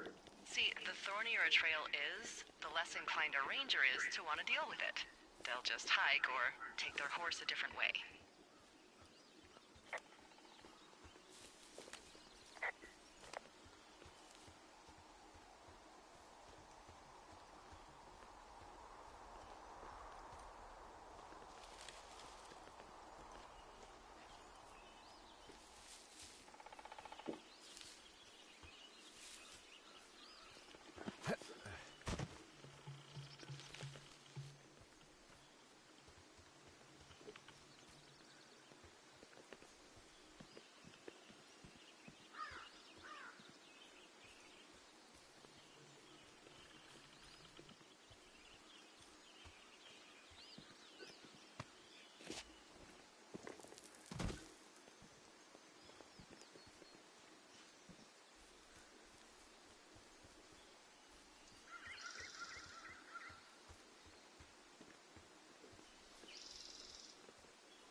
Wow, there's an old, I think it's called a medicine wheel out here? Yeah, it was made by Crow American Indians hundreds of years ago. There are lots of small ones. Have you ever been to Medicine Wheel Monument over in the Bighorns? Well, I sure haven't. Well, it's worth a 3-hour detour on the way home in August. Neat. I'll keep it in mind.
Ooh, that wind last night actually tore up some trees near my tower.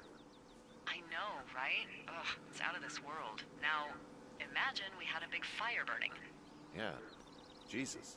It's something else. I've seen a still evening kick up 45-mile-an-hour winds in no time. If that happens this summer, you'll really be in for it.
Hey, it's Chris again. And Sean. Hey. Hey. So the conversation that you may be hearing or may be coming up soon has Delilah taking a call from another lookout. Unbeknownst to her, Henry can hear this all happening. And when she finishes that call, you as the player can choose to call her on it or not call her on it. And that was a very interesting piece of writing and design, I think. Yeah, I really loved the idea we had here, and I love the way it is performed, but I feel like I especially would add something to it if I were to go back into the game and noodle around. This is a kind of a confusing call for people, and I'm sure if it was for you, you'll understand why, which is that people get really hung up on the fact that Delilah takes this mysterious call. And then it's never sort of like overtly explained that she's just doing her job. She's just literally just talking to someone else. And the lens through which you hear it is 100% is Henry's paranoia. But I feel like that could have been underscored here way more had I let you, the player, like find a nuanced middle ground and sort of pry at her about what that call was without freaking out. Mm-hmm. If you call her on it, Henry gets very, very defensive. And while I think that goes to illustrate the fact that Henry doesn't have a lot of capacity for nuance and middle ground because he's so damaged and bummed to be in the situation he's in, I feel like you kind of did players a disservice by not letting them feel out the relationship and a potential mystery early on. I think that dated from an earlier revision of the game in which we were barreling towards more of a hard break between Henry and Delilah. Yes. And this was maybe just one thing that didn't quite get that last tweak. Yeah. But I still like the scene. Me too. Nevertheless. Yeah.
I can see the wire you're talking about. It looks like it's in good shape from here. We'll follow it up to the top of the trail if you can. You can head back as soon as you give me the all clear. Got it.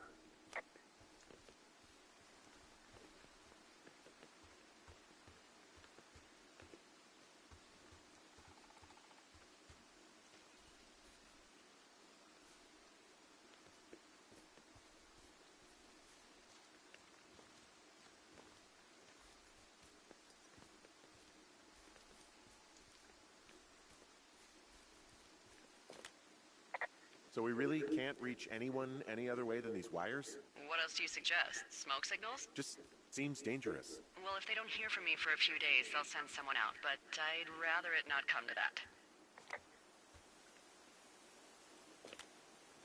Hey, I found a structure that might have been an outhouse once, I think. Whoa, you don't need my permission to go to the bathroom, but, use abandoned shitters at your own peril. I mean, I'm in the right area. I do believe the comms wire runs for quite a ways. Follow it all the way to the top of Beartooth Point, and if it's not damaged, you can loop around back home.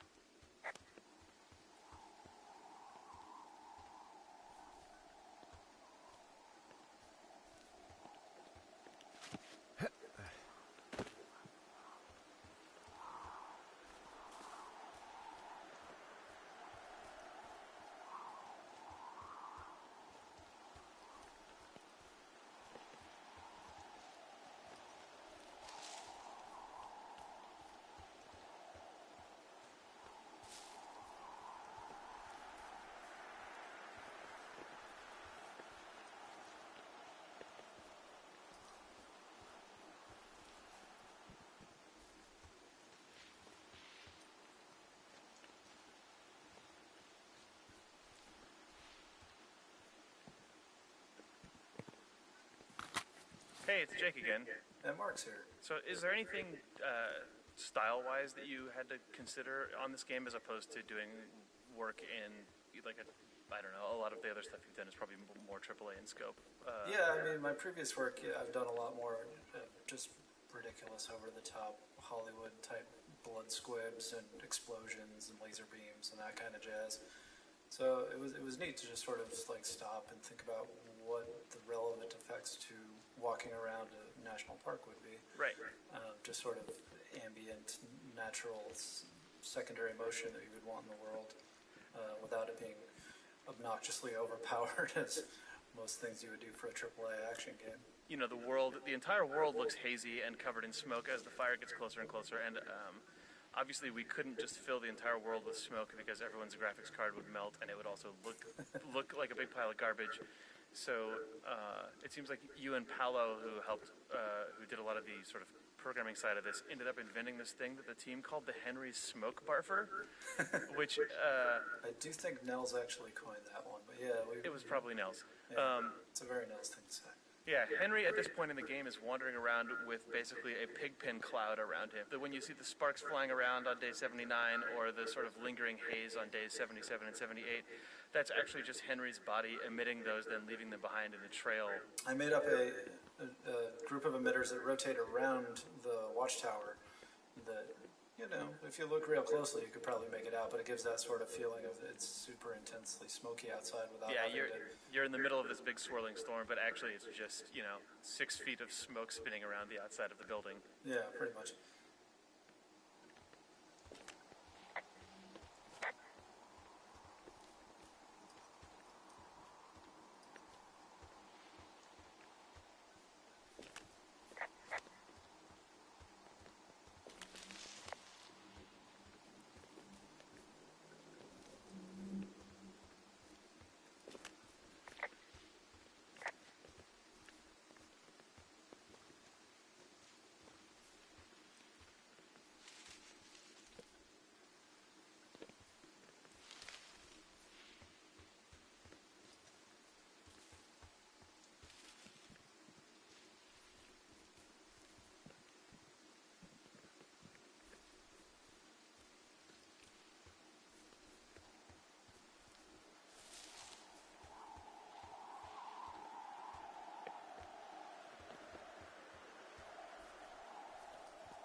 who are these guys, Ron and Dave? They're leaving notes for each other in the boxes.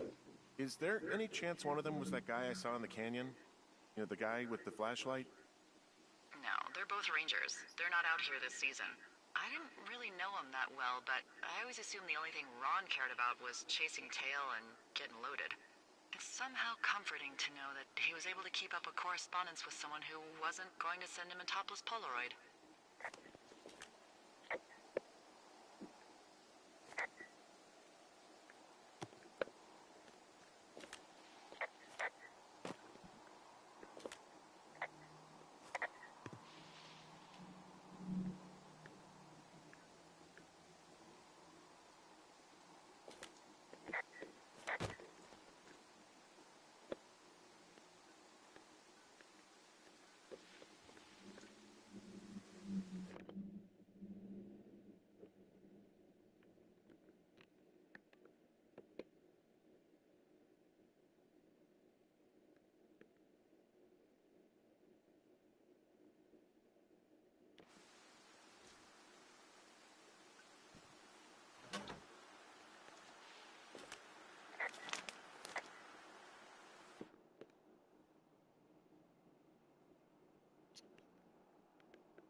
Well, I hopped down a drop and now I can't climb back up.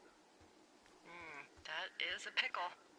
I could just keep hiking, but I figured I should let you know in case I get myself trapped out here. How adventurous of you.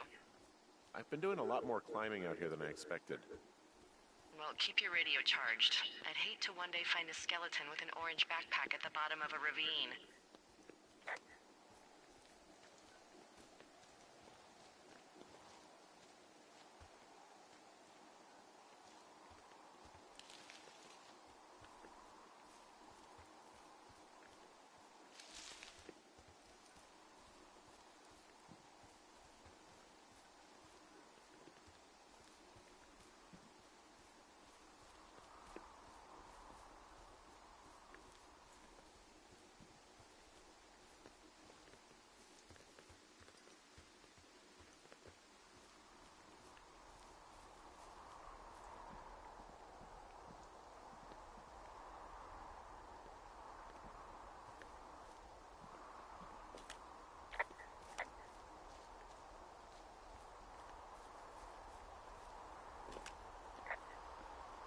Yeah, okay, the wire's down here. Really?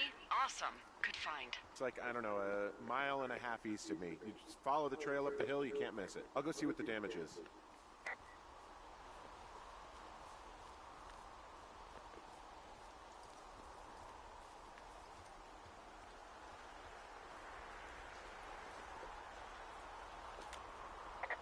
Hey, so the wire is definitely down out here. I just found it. Yeah, the thing is, it doesn't look like the wind. It looks like it was cut deliberately. It's snipped clean through, and there's a bunch of beer cans out here. The same beer those girls were drinking. They also left us a message. These idiots are gonna pay. Do they realize this is how people die? I mean, what if something happened to one of my lookouts while this was going on? And God forbid there's an actual fire burning out of control. What do you want to do? I want you to go find them. And then what? I haven't thought that far ahead. That's not true. Everything that comes to mind is illegal. Let's hear it.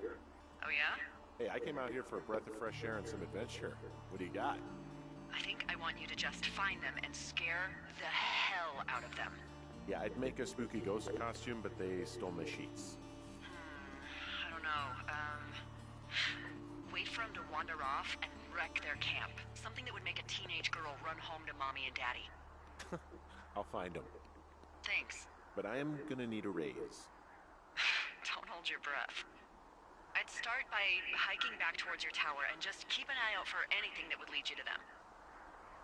Well, they're big into Red Eagle. Great. See if you can find the path they took down from there. Maybe they looped back around towards the lake or something. I doubt they're where they were yesterday, but they obviously can't have gone far. Hey, Chris again. And Sean. Hey, if you saw the second trailer for Firewatch, there's a moment that takes place here where Delilah points out that there's someone in Henry's tower. Henry points out that he's not there. Camera swings back to the tower, and it's a big dramatic ending. Of course, that moment happens in a completely different part of the map in the actual game and has totally unrelated to this moment that you're now experiencing. And this was a trailer that we had debuted with Sony at E3, so we knew we had a big audience and that a lot of people were going to see it. It's really, really challenging. I mean, you all know, because everyone goes to movies, what it's like to watch a trailer for a movie that you're excited about and maybe have already decided to see and then be shown too much stuff. Yeah. And every once in a while, a movie either has like the ability to or the sort of the chutzpah to just show you a scene that hit the cutting room floor or an alternate version of something that gets you feeling the way you should feel and excited for the movie as presented, but doesn't spoil it for you. And I think I'm really happy that we ended up doing that. I think it's good. Like, you're not lying. It's not like we showed you a mechanic that you can't do or anything like that. I think that we basically had to find a way to accurately convey the type of tension and mood of the game without spoiling it. And so we basically ended up just writing those trailers to fit. I think it worked. Yeah, I'm happy with it.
Oh, this is the block off trail? Damn, man.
Hi, it's Ben. Oh, it's Jake. Hey, Ben. So let's talk about Henry's camera, or I guess more specifically, the Goodwin family camera.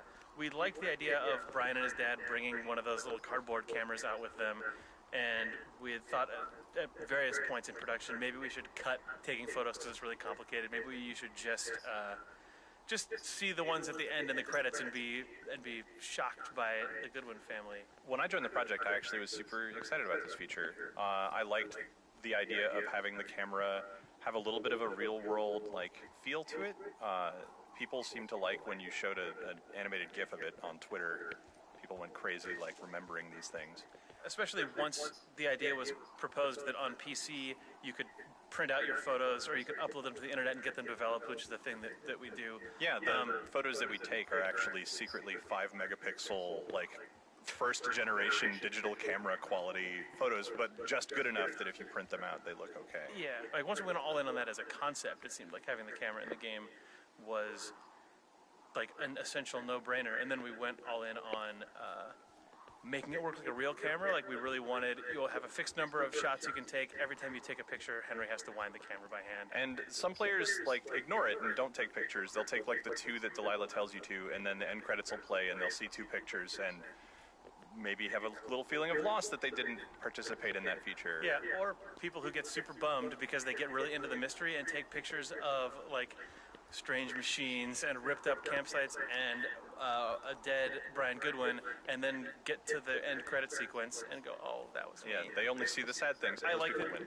depending on how much you use the camera and what you choose to take a picture of, you end up getting a different story at the end of the game. That's the thing that I think worked out the best with the camera and made me the happiest that we actually went all out on building this stupid thing. Yeah, it's really nice.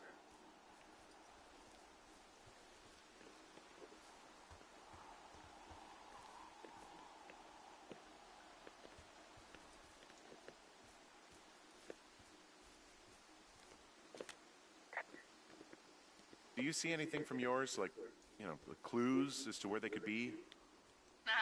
Clues. I really like your enthusiasm for mystery. I'm just doing my job. I like it. I do. I can't wait for you to give these girls a piece of our minds collective. But no clues. I can't see anything from here.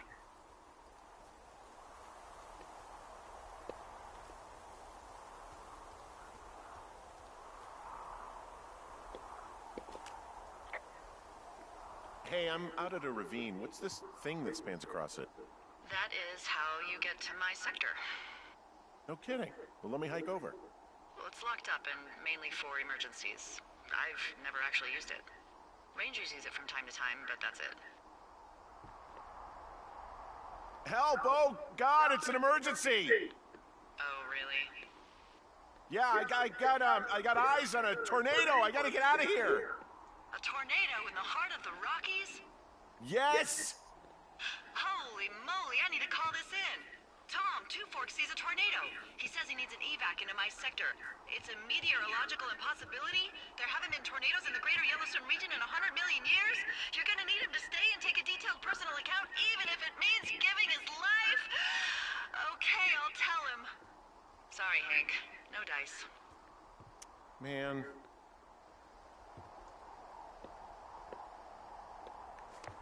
No, this shit don't even look sturdy. Even if he did made it, I'd give him like about halfway there, then he drops dead. I can't use this kind of shit. What would I fucking do?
That's what rope, man. There ain't no fucking rope here, man.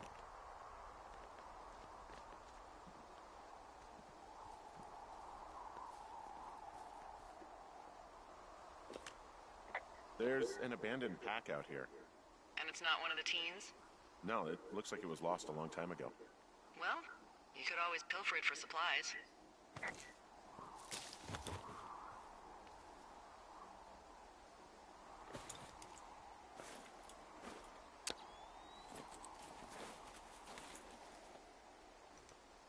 Well, I am flush with ropes now. That pack was full of them, in decent condition, too. That's lucky. I mean, there's enough rope here that I could just leave them hooked up, I think. Oh, get this. This pack came with one of those cardboard single-use cameras. With pictures left? Yeah, he only used 3 or 4. Neato. Thank you, Brian Goodwin.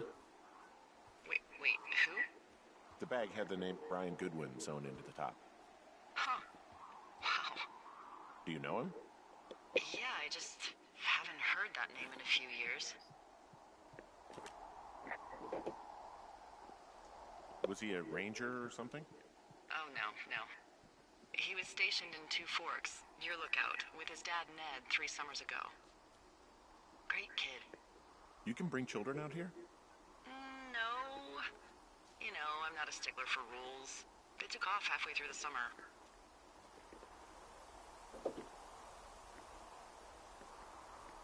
You guys keep in touch, you and the Goodwin kid? Nah, they took off pretty unceremoniously. Plus, what's a 40-year-old woman gonna do with a teenage pen pal? Good point. Anyway, so it goes. Have fun with that camera. Try not to snap anything that would scar a Photodome employee. I don't know, I got a lot of hiking to do. Might get bored. Well, I'm bored as rocks, so I'll keep you company while you find those girls, huh?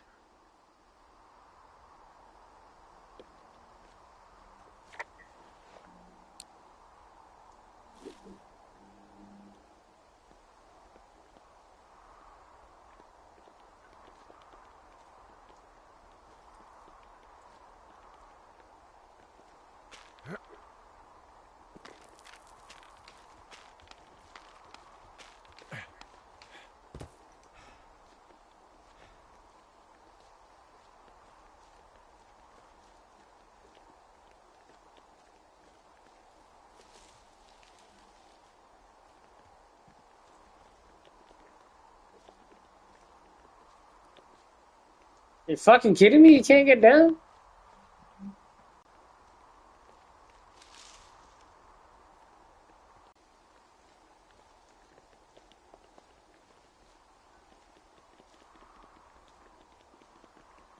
Oh, you are not fucking... What the fuck? Get out of here, man. For a little small-ass jump... Oh my gosh, dude. This... Unrealistic.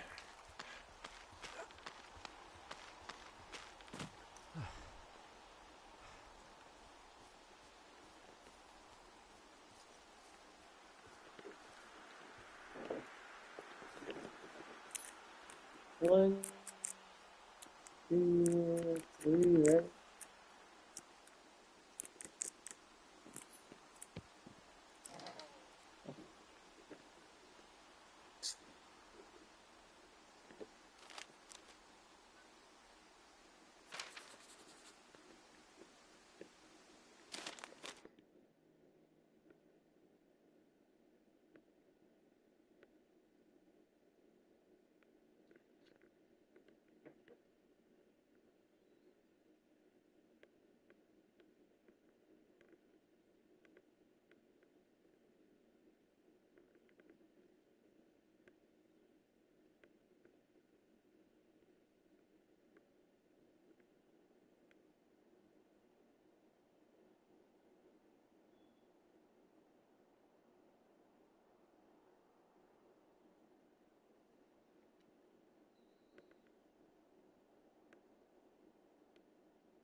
Someone found a fossil and put it in a cache box. Could be the same person who left that antler. And maybe they're leaving me an entire creature, piece by piece.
I see a really thin plume of smoke.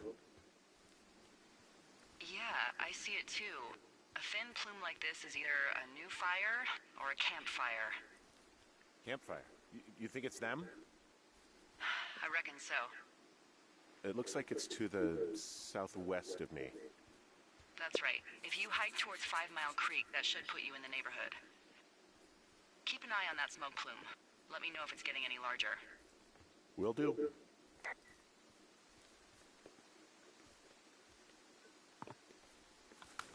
Hey, Chris here. And Patrick. Hey, Patrick. So at this point in the game, we're starting off on the search for the teens.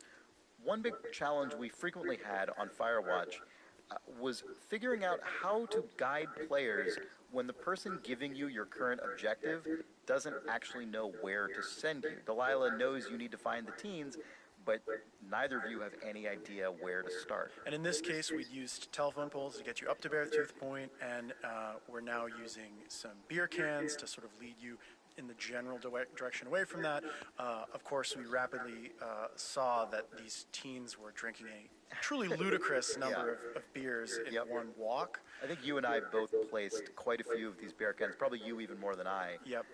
It started to sort of strain credulity. Right, which is why I think we had to add that case at the end just to make it plausible Yeah, that there are something like 30 cans out there. Right. Yeah. Probably the best tool we ended up coming up with for this, which was the smoke plume, was because we were getting increasingly uncomfortable with stretching fiction so far to the point of adding this many like Hansel and Gretel beer cans. That's right. And but even then, the smoke plume was not enough. Many players didn't notice it or weren't looking up, which we know is a common game design problem. And that's when we started adding dialogue where Henry could call into Delilah and basically say, "Where do you have any ideas? I'm lost. I still can't find them." Kind of mirroring what we saw in playtesting, where people did get lost and got frustrated. Right. Ultimately, when that fell down, eventually, if you have not noticed anything, you haven't asked Delilah about any of this stuff, she will just call you and say, "Hey, I see some smoke. Maybe that's where you should go." Right, and that pretty well sews it up. The sort of full court press of all of those things. I think most players eventually find their way to the teens. I mean, we figured it was okay for players to get lost a little bit. I mean, that is the point of this. You are supposed to be on an aimless search a little bit on this mission. But, you know, I think with all of the different tools we added in, most players eventually feel like they're actually on some kind of trail.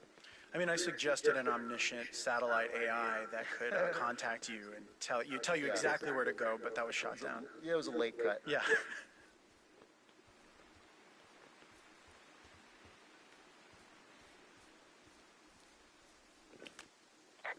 Hey, Delilah? What do you got? You found him? No, not yet. Why would there be a fence out here? Because sometimes hikers go ass over tea kettle when on a trail. So the Forest Service would put up a big chain link fence? A chain link fence? Yeah. It looks like it surrounds a huge area. Huh. That's weird.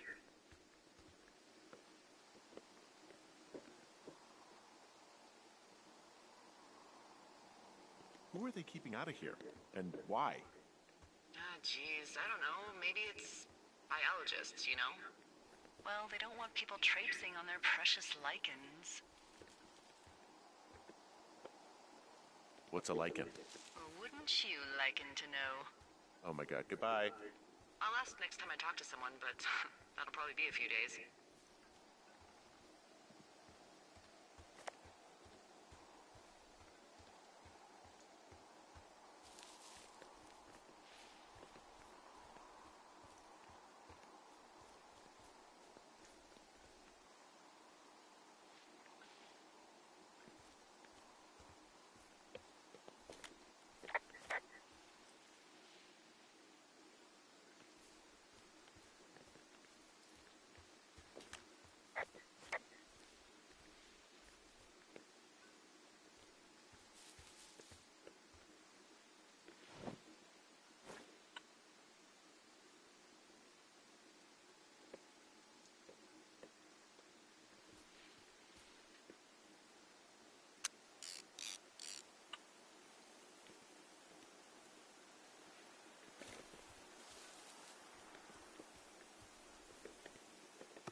Oh, hey, this is Ben again, and I'm here with Paolo. Hello, I'm Paolo. I was the graphics programmer on Firewatch. So we're here to talk a little bit about the time of day system that the game uses and the skybox stuff. You're in an area where there's a weird device that you can use to step and mess around with those while we talk. As you can see around you right now, you can walk on the different parts there, and you'll see the weather changing. So immediately when we started working on Firewatch, there were a couple of important points. We had to have a dynamic time of day. So at any point, people could trigger changing the sky, changing the fog, changing each individual component independently. At the same time, this has all sorts of technical implications, but the most important are, okay, how do we represent all this information? Games have many ways of baking data, which means that you sort of gather the lighting information in a scene and then you save it into memory, which is usually a texture or other data structures, to then use it in real time. Now, the problem with that was that we had a lot of different permutations and we wanted them to change in real time. And also, we didn't know ahead of time how many we were going to have. So we tried to go with a fully dynamic solution. In this case, what dynamic means is just that as you walk around, you'll see the sun moving around, the sky color changing, the fog color changing, and the shadows moving. So all those components are always rendered every frame, and there's no information that is stored anywhere. So what pieces make up the sky again? The sky, we tried first an approach of representing sort of a simplified version of the sky ring equation and seeing what that would look like. And it was looking good in the game, but it was still very difficult to author. And since Ollie, as the art director, is absolutely talented with colors, at some point we just sat down and we sort of worked together and said, okay, imagine that you could just paint the sky in Photoshop and think about how that would work in the game. It might just magically work. And by doing that, we basically dissected his process of assembling just a painted sky in Photoshop, and we created a shader, which are basically programs that run on the GPU to render things, that suited his exact style. So really, the sky is just a series of gradients that blend into each other with a couple of controls to change curves and attenuations between them. So as you walk around, Go you'll get be me some able to see water. how both the sky changes and then the fog adapts to the same color and the sun moves in the right direction. And then there were just a couple of numbers to make sure that like the brightness around the sun would be higher so that it would still sort of represent and give the feeling of what the sky and how the sky behaves. And this like gave Ollie the ability to test some things very quickly. Exactly. Having immediate feedback for filling a world that was as big as Firewatch, especially for the sort of limited team size that we had, was absolutely important. Like, we had to have a way so that artists would make something quickly, have an idea of what it would look in the game, and knowing that it was pretty close to what we were going to ship. Yep.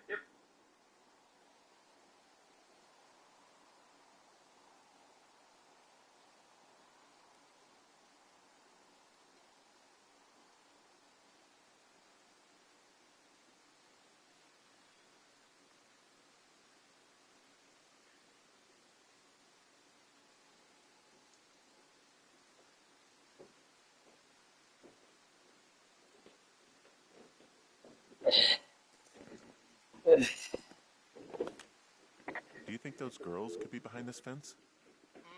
Well, having once been an ornery young woman, the last thing I would do is climb a fence. Especially if I knew I was in trouble. I don't even know how I would get in. It's really strange that that's out there, by the way. Yeah, it's weird.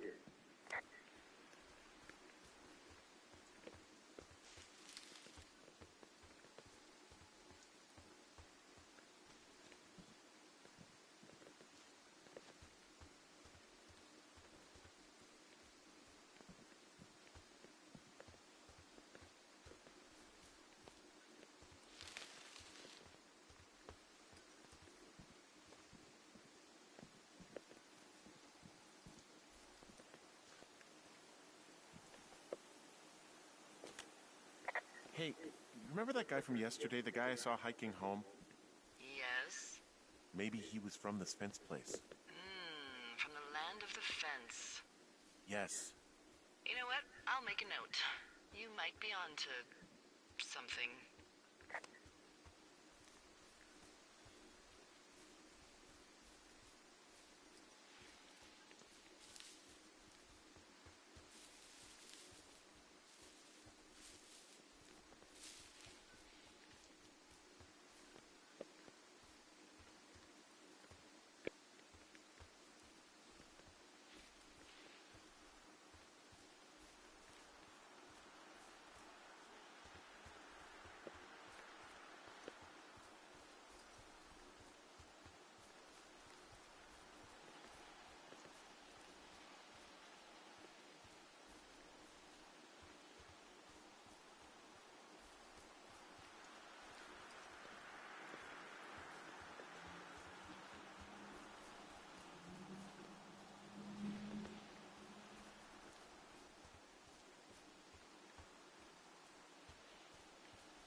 Hey, Jane. Hi, Jake. Let's talk about how I almost killed you over this canyon crossing. Why would anyone have any objection to something in a game as lovely as this area? So originally, when we first built this whole canyon, you can only walk through the bottom where the creek is. It looks really lovely when you're walking along the bottom looking up. And you cannot get close to anything. You can just up here. imagine what the top of the canyon looks like, and you don't ever have to see it or make it. Basically, there was nothing up here. But what if, think about this though, what if you could walk across the top of it and look down, and then we built all of that too? I just remember the day when you mocked this out in the paper map and just gingerly just showed it to me. And then I looked at it and I was like, what's that line? What's that line doing going over there? No way, Jake. There was no way I was going to win that. I mean, I ended up just building a lot of it myself to And try then, and I think you were like, okay, how about this other thing? I was like, okay, this other thing is fine, but this is definitely not happening. I just secretly built a million walls and trees and like did every single thing that I possibly could to make it so But you you would look did at a it. good job though, because like the thing I was really worried about was when you're up there, you end up seeing basically the whole length of the canyon, and then also all the way to basically towards Delilah's tower, which means it's like Right, way all the way like through like the Beartooth Point it would be area. like way too much game to try to draw. Mule Point. Yeah, So that exactly. that was the original sort of It was a lot of fear. very careful, like, then you go around this turn and then you secretly drop down 3 feet and a bunch of huge trees come up. I was very happy that we were able to get the canyon crossing in because it's one of the few places where I think you do a total figure eight over yourself. Yeah, it's nice that you managed to problem solve all the sight line areas before I lose my mind. Thanks for not killing me. I'm alive to be on this commentary train.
Hi, this is Will. And this is James again. We're talking about the rope right now.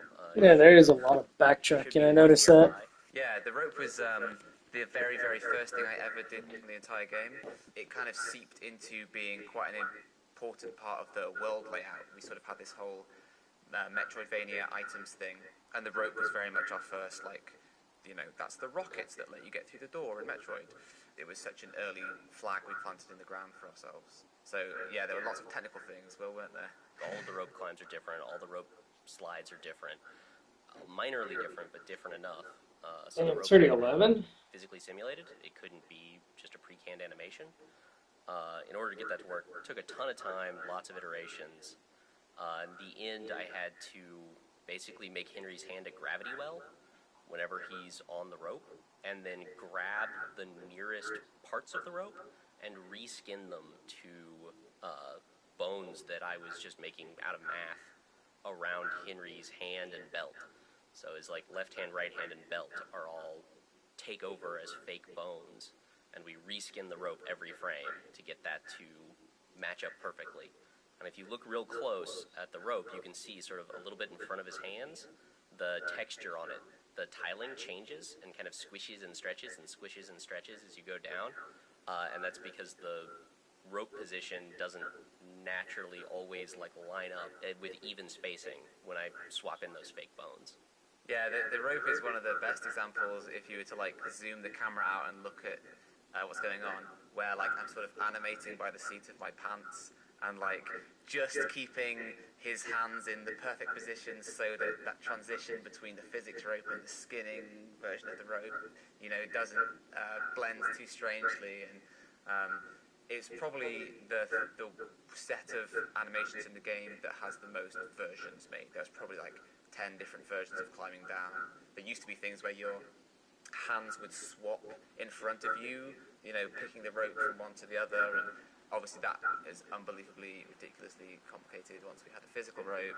Nice thing is you can get on it from anywhere and at any time, and it all works. So it was worth it in the end, but quite a bit of effort.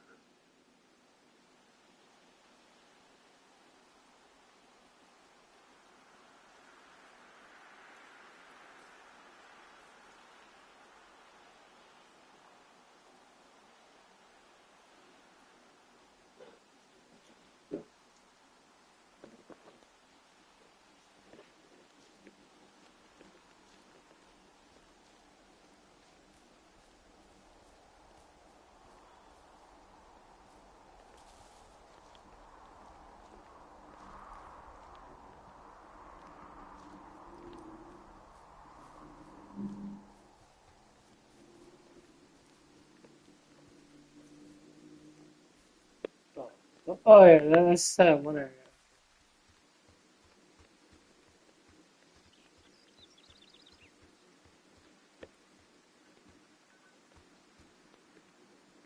Isn't there another audio?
So it's just the outhouse then, in terms of going to the bathroom? You're a man, Henry. You can go wherever you want. Well, number one at least. And, full disclosure, I pee wherever I want as well. Ah!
Yes. Oh man, I think I just soft blocked myself. I don't know what the hell happened.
I've been going the wrong way the whole time.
How many hikers go missing in the Shoshone?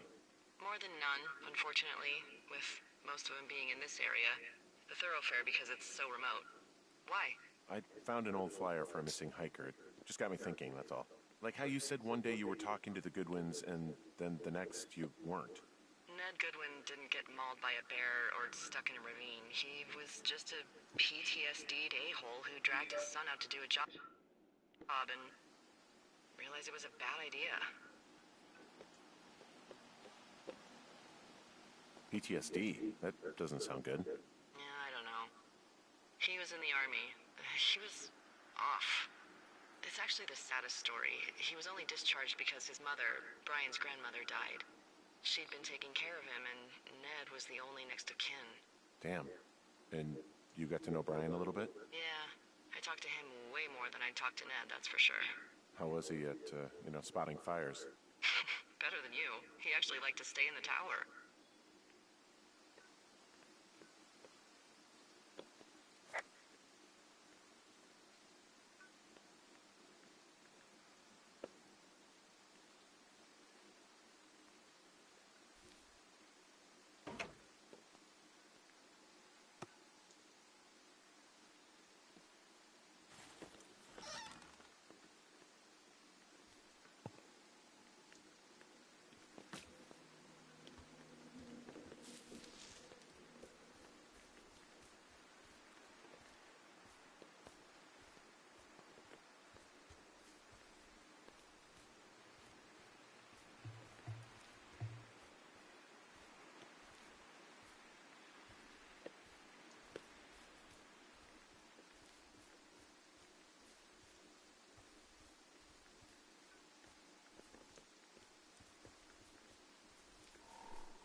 I passed one?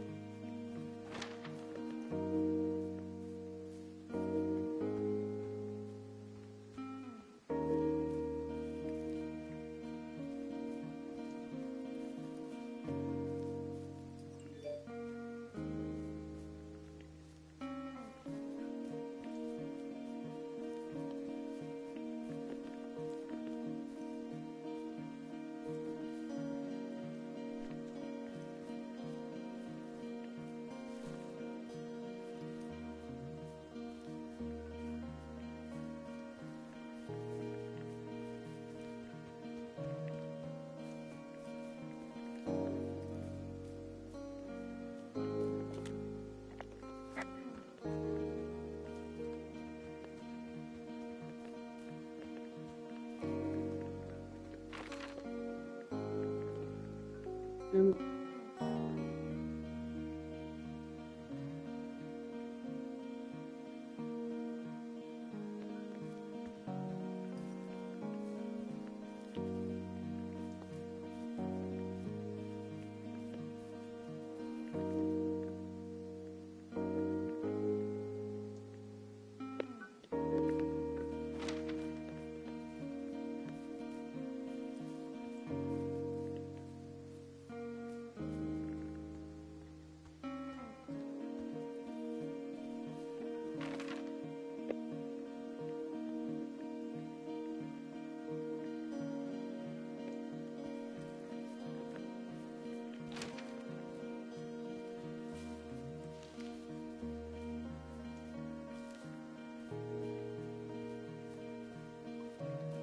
there it is.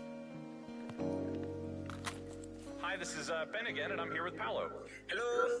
We're going to talk about stylistic fog and some of the other effects in the game. For the stylistic fog, we basically use the same approach that we use for the other rendering components and technologies of Firewatch, which was how do we get something that allows Ollie and Jane to really just be directive and paint colors and information like they want into a 3D world. So the only challenge that was there really was how do we translate sort of a 3D scene that has depth into it into layers of colors, and immediately we came up with this technique of using a one-dimensional texture that is applied. You can imagine that the image it's a sort of a rectangular image goes from left to right. Imagine that left is the color that is closer to the player and right is the color that is in the distance. So in that way you are basically able to paint color in the depth of the world, and that really gave Jane and Ollie the control they needed to make the Firewatch colors as beautiful as they are. Yeah, it really matches a lot of Ollie's original like poster and previs work for the game. Yeah. And that technique is used a lot in like film. In film, they wouldn't even just use one texture. Sometimes they'll use like hundreds of these strips to layer out an entire scene. But can't do that in a video game because we got to render at a lot of frames per second on bad computers sometimes. Yeah, and for that, like for the color correction specifically, we used the plugin that was actually available in the Unity Asset Store, and it just worked right off the bat for us. It gave us sort of the real-time tweaking that we needed, and thanks to that, we saved some development time, which was really precious. Yeah, there's the amplify color if you're really wanting to make your own Firewatch. And in an area like this Aspen Grove, you can see all those effects coming together. You see we have God rays coming from the sun, we have depth of field. If you pick up an object to blur out the world, you can see all the different colors that Ollie's manipulating beyond just like what the sky and light would provide. Yeah, awesome.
Yeah, I had to take a phone call real quick. Sorry if I wasted any time for anybody watching the stream. Probably already dipped out anyways, but it's looks like it's gonna rain today, man. I don't know if I'm gonna do all that other stuff that I was gonna do. I got a day to rest my foot, play a little bit of this game right here with the hollow effect. Yep, it is definitely gonna fucking rain.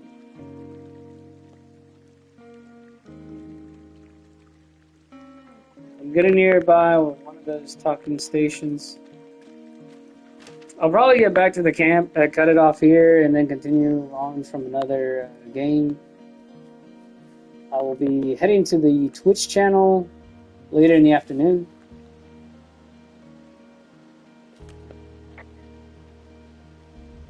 It's a really nice waterfall down here. Given those girls love a skinny dipping, I bet they're nearby.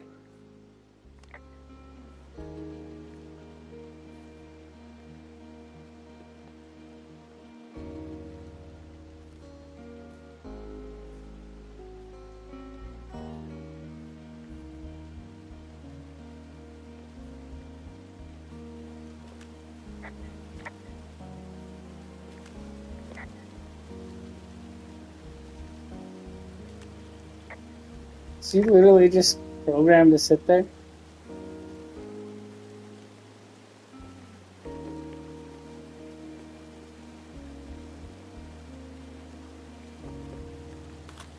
Hi, this is Ollie again. And this is Syndra. I worked as a character artist. One of the most important things about this game, from our point of view, was to try and get the player to kind of inhabit this character Henry, and a big part of that was his character design. We wanted him to be Damn, about 12 o'clock, man. Procrastination. Shit. He's a little older, a little more portly, and we wanted to make sure that, you know, when you look down, you can see your body and you really, like, feel as if you are playing. Oh, I'm glad I got my umbrella! To do that, I designed him from the point of view of, like, I'm gonna go put some minutes. Probably just cook at the house. we used a lot of, I guess, reference for this, particularly comedian Louis C.K. was one of them. Yeah, I had like a mood board that I made that's just essentially just like a collage of Louis C.K. and there was also a fair bit of like Wreck-It Ralph and like the Heavy from Team Fortress, sort of like this heavy, sort of slow moving characters. So actually, when I was modeling, I would actually put like a camera in Henry's head so I could look down at his body, which is like, I think most design characters for third-person games and mobile and stuff like that. It does look like a rip-off of damn Team Fortress. The initial model I sent you guys was pretty much just a bunch of primitives mashed together, like really rough, sort of like, you know, early Dreamcast 3D kind of looking stuff, just to get like a feel for the, you know, just proportions and to give James something to rig so he could just get something moving and kind of get a preview of the motions, because, you know, you don't need like a fully formed, highly detailed 3D model to just do animation. So actually nailing that stuff early on was really important, I think. One of the biggest focuses was the hands, because those are the things that the player sees the most, and they're the most sort of expressive Henry. So we wanted to make sure that the shapes were really simple and bold and evocative in order to allow James, our animator, kind of give him the best material to work with, portray the character through those motions. Yeah, they're practically the main character.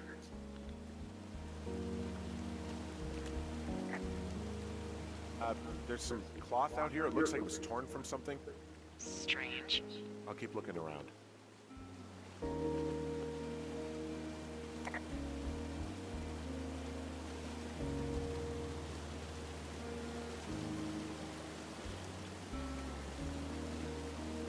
Oh, that's actually him? What the hell? Creepy as fuck, yo.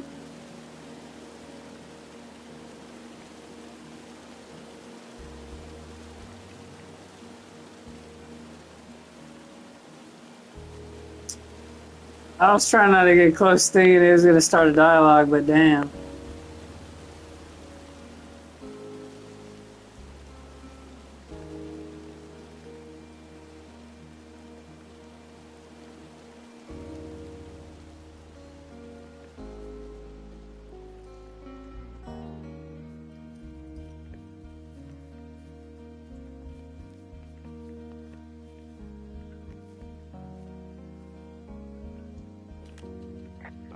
I see a campsite, and it looks like they've got a fire. Is it them? That seems like it. I swear, they must have dragged 4 cases of beer out here. Track them down, and don't let them see you. What a job this is.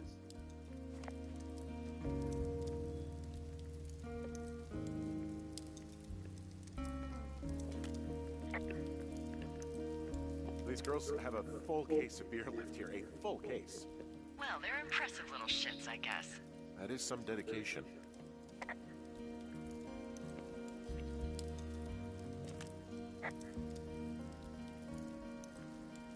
I have entered the teen zone. Oh, really? And where's that? It's the name of a magazine for girls. It's on the ground here at their camp. Looks like someone left a note. Intriguing. Maybe you should read it. Okay, yeah. Let me know what it says.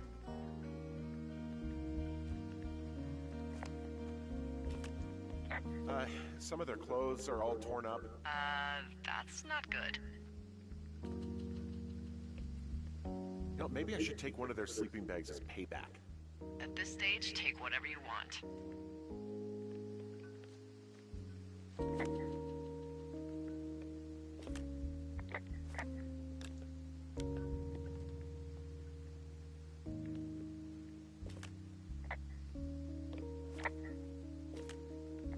Their tent looks like it's been through the shredder, which would explain that scrap I found. What could have done that? Like a bear or, I don't know, it sounds crazy, but even a bull elk if it's off its rocker. Whatever did it, did not hold back. You've got that camera, right? It might be a good idea to get a few snaps, just in case. Yeah, good thinking.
Oh, they're gone, for sure.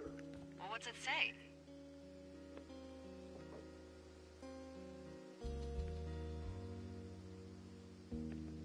Threatening to call the police because they think I attacked them. Oh my god, well, did you?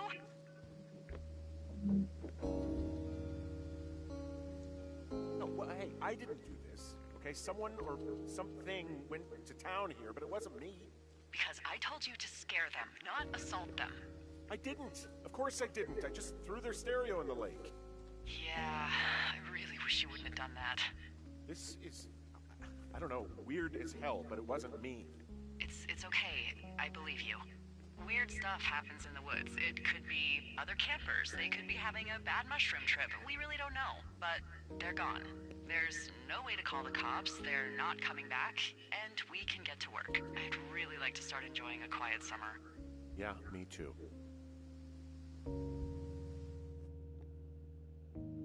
Oh my gosh, I missed the damn dialogue there. Damn it, dude. I almost didn't even want to do it, dude. Oh, hell no. Now I gotta do a replay of this whole shit. Play it all over again on Twitch. Oh, man, there's a lot of damn things I just missed out.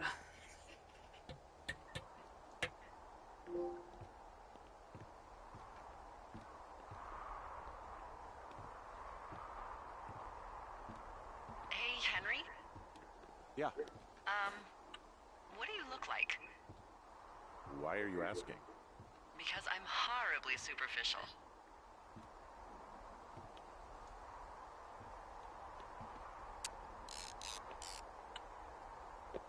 This isn't that hard.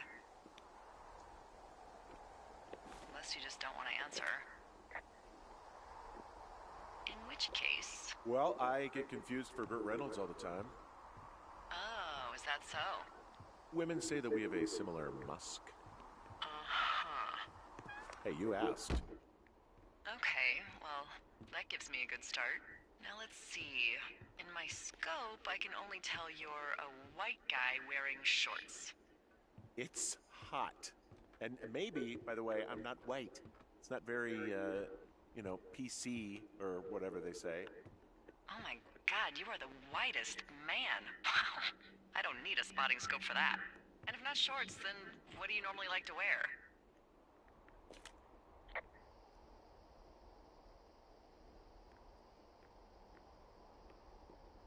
Now this can't be that hard. I don't know. I like to look nice, usually. Well, I try now, I guess. Had a bit of a schlubby period, did we? Yeah, a good 25, 30 years, yeah. But, now you'll put on a clean shirt? Yeah, well, I have one that I got for Christmas, actually.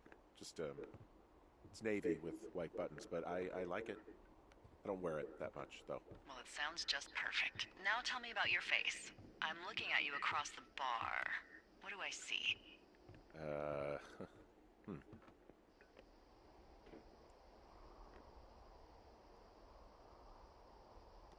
Pretty thick beard. Oh, have you always had a beard? For a while, yeah.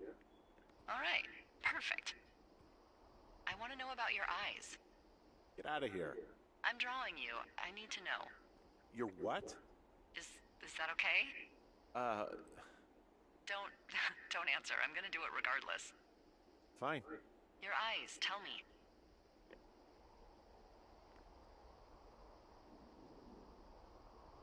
They're steely. A cold, hard stare. Like a Siberian husky. Sure. Okay, got it. Thank you, Henry. You get what you need? Absolutely.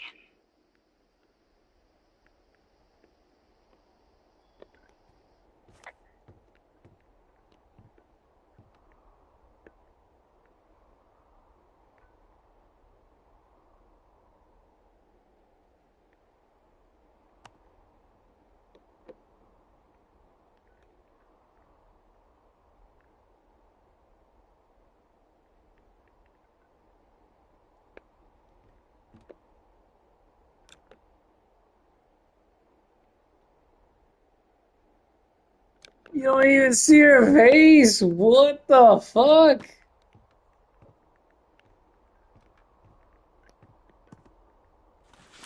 Hey, this is Will. And this is James. We actually spent a lot of time trying to get the physicality of Firewatch nailed down, and one of the big parts of that was getting objects in your hand, like feeling like you could pick things up and touch them. Turned out to be quite a bit of work, though, nothing that was like reinventing the wheel. It was just a matter of getting, very specific offsets and very specific grips for every single item in the game, nearly.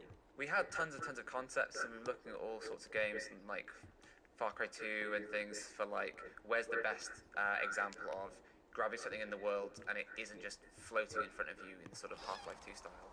We ended up just basically popping it into your hand over one frame, but making sure that happens at the exact moment that your hand's swiping over it. And it's worked surprisingly well.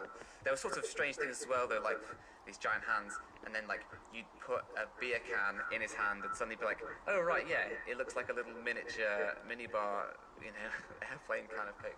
And so there are all kinds of strange little things that cropped up, but actually having the objects in your hand and you could turn them around from any angle, it ended up making it worth doing all these super detailed props. Like Ollie would make the fireworks and do just really funny, cool designs that you could only actually see if you turned them around and looked at them really closely, and I think it paid off basically. And those are just like a couple of poses that we blend between. Those aren't even very complicated, the lookovers, right? Yeah, not at all really. There's basically one for books and there's one for everything else, and it's just pretty much 2 points, like fully to the left and fully to the right, with just like a sort of intelligent blend between those two things. So there were so many items in the game we couldn't have authored individual examines for them all. But even that ended up being incredibly hard to tune to get just right. Again, lots of iteration.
I'm gonna call it a day right now. Before I get any lazier than this.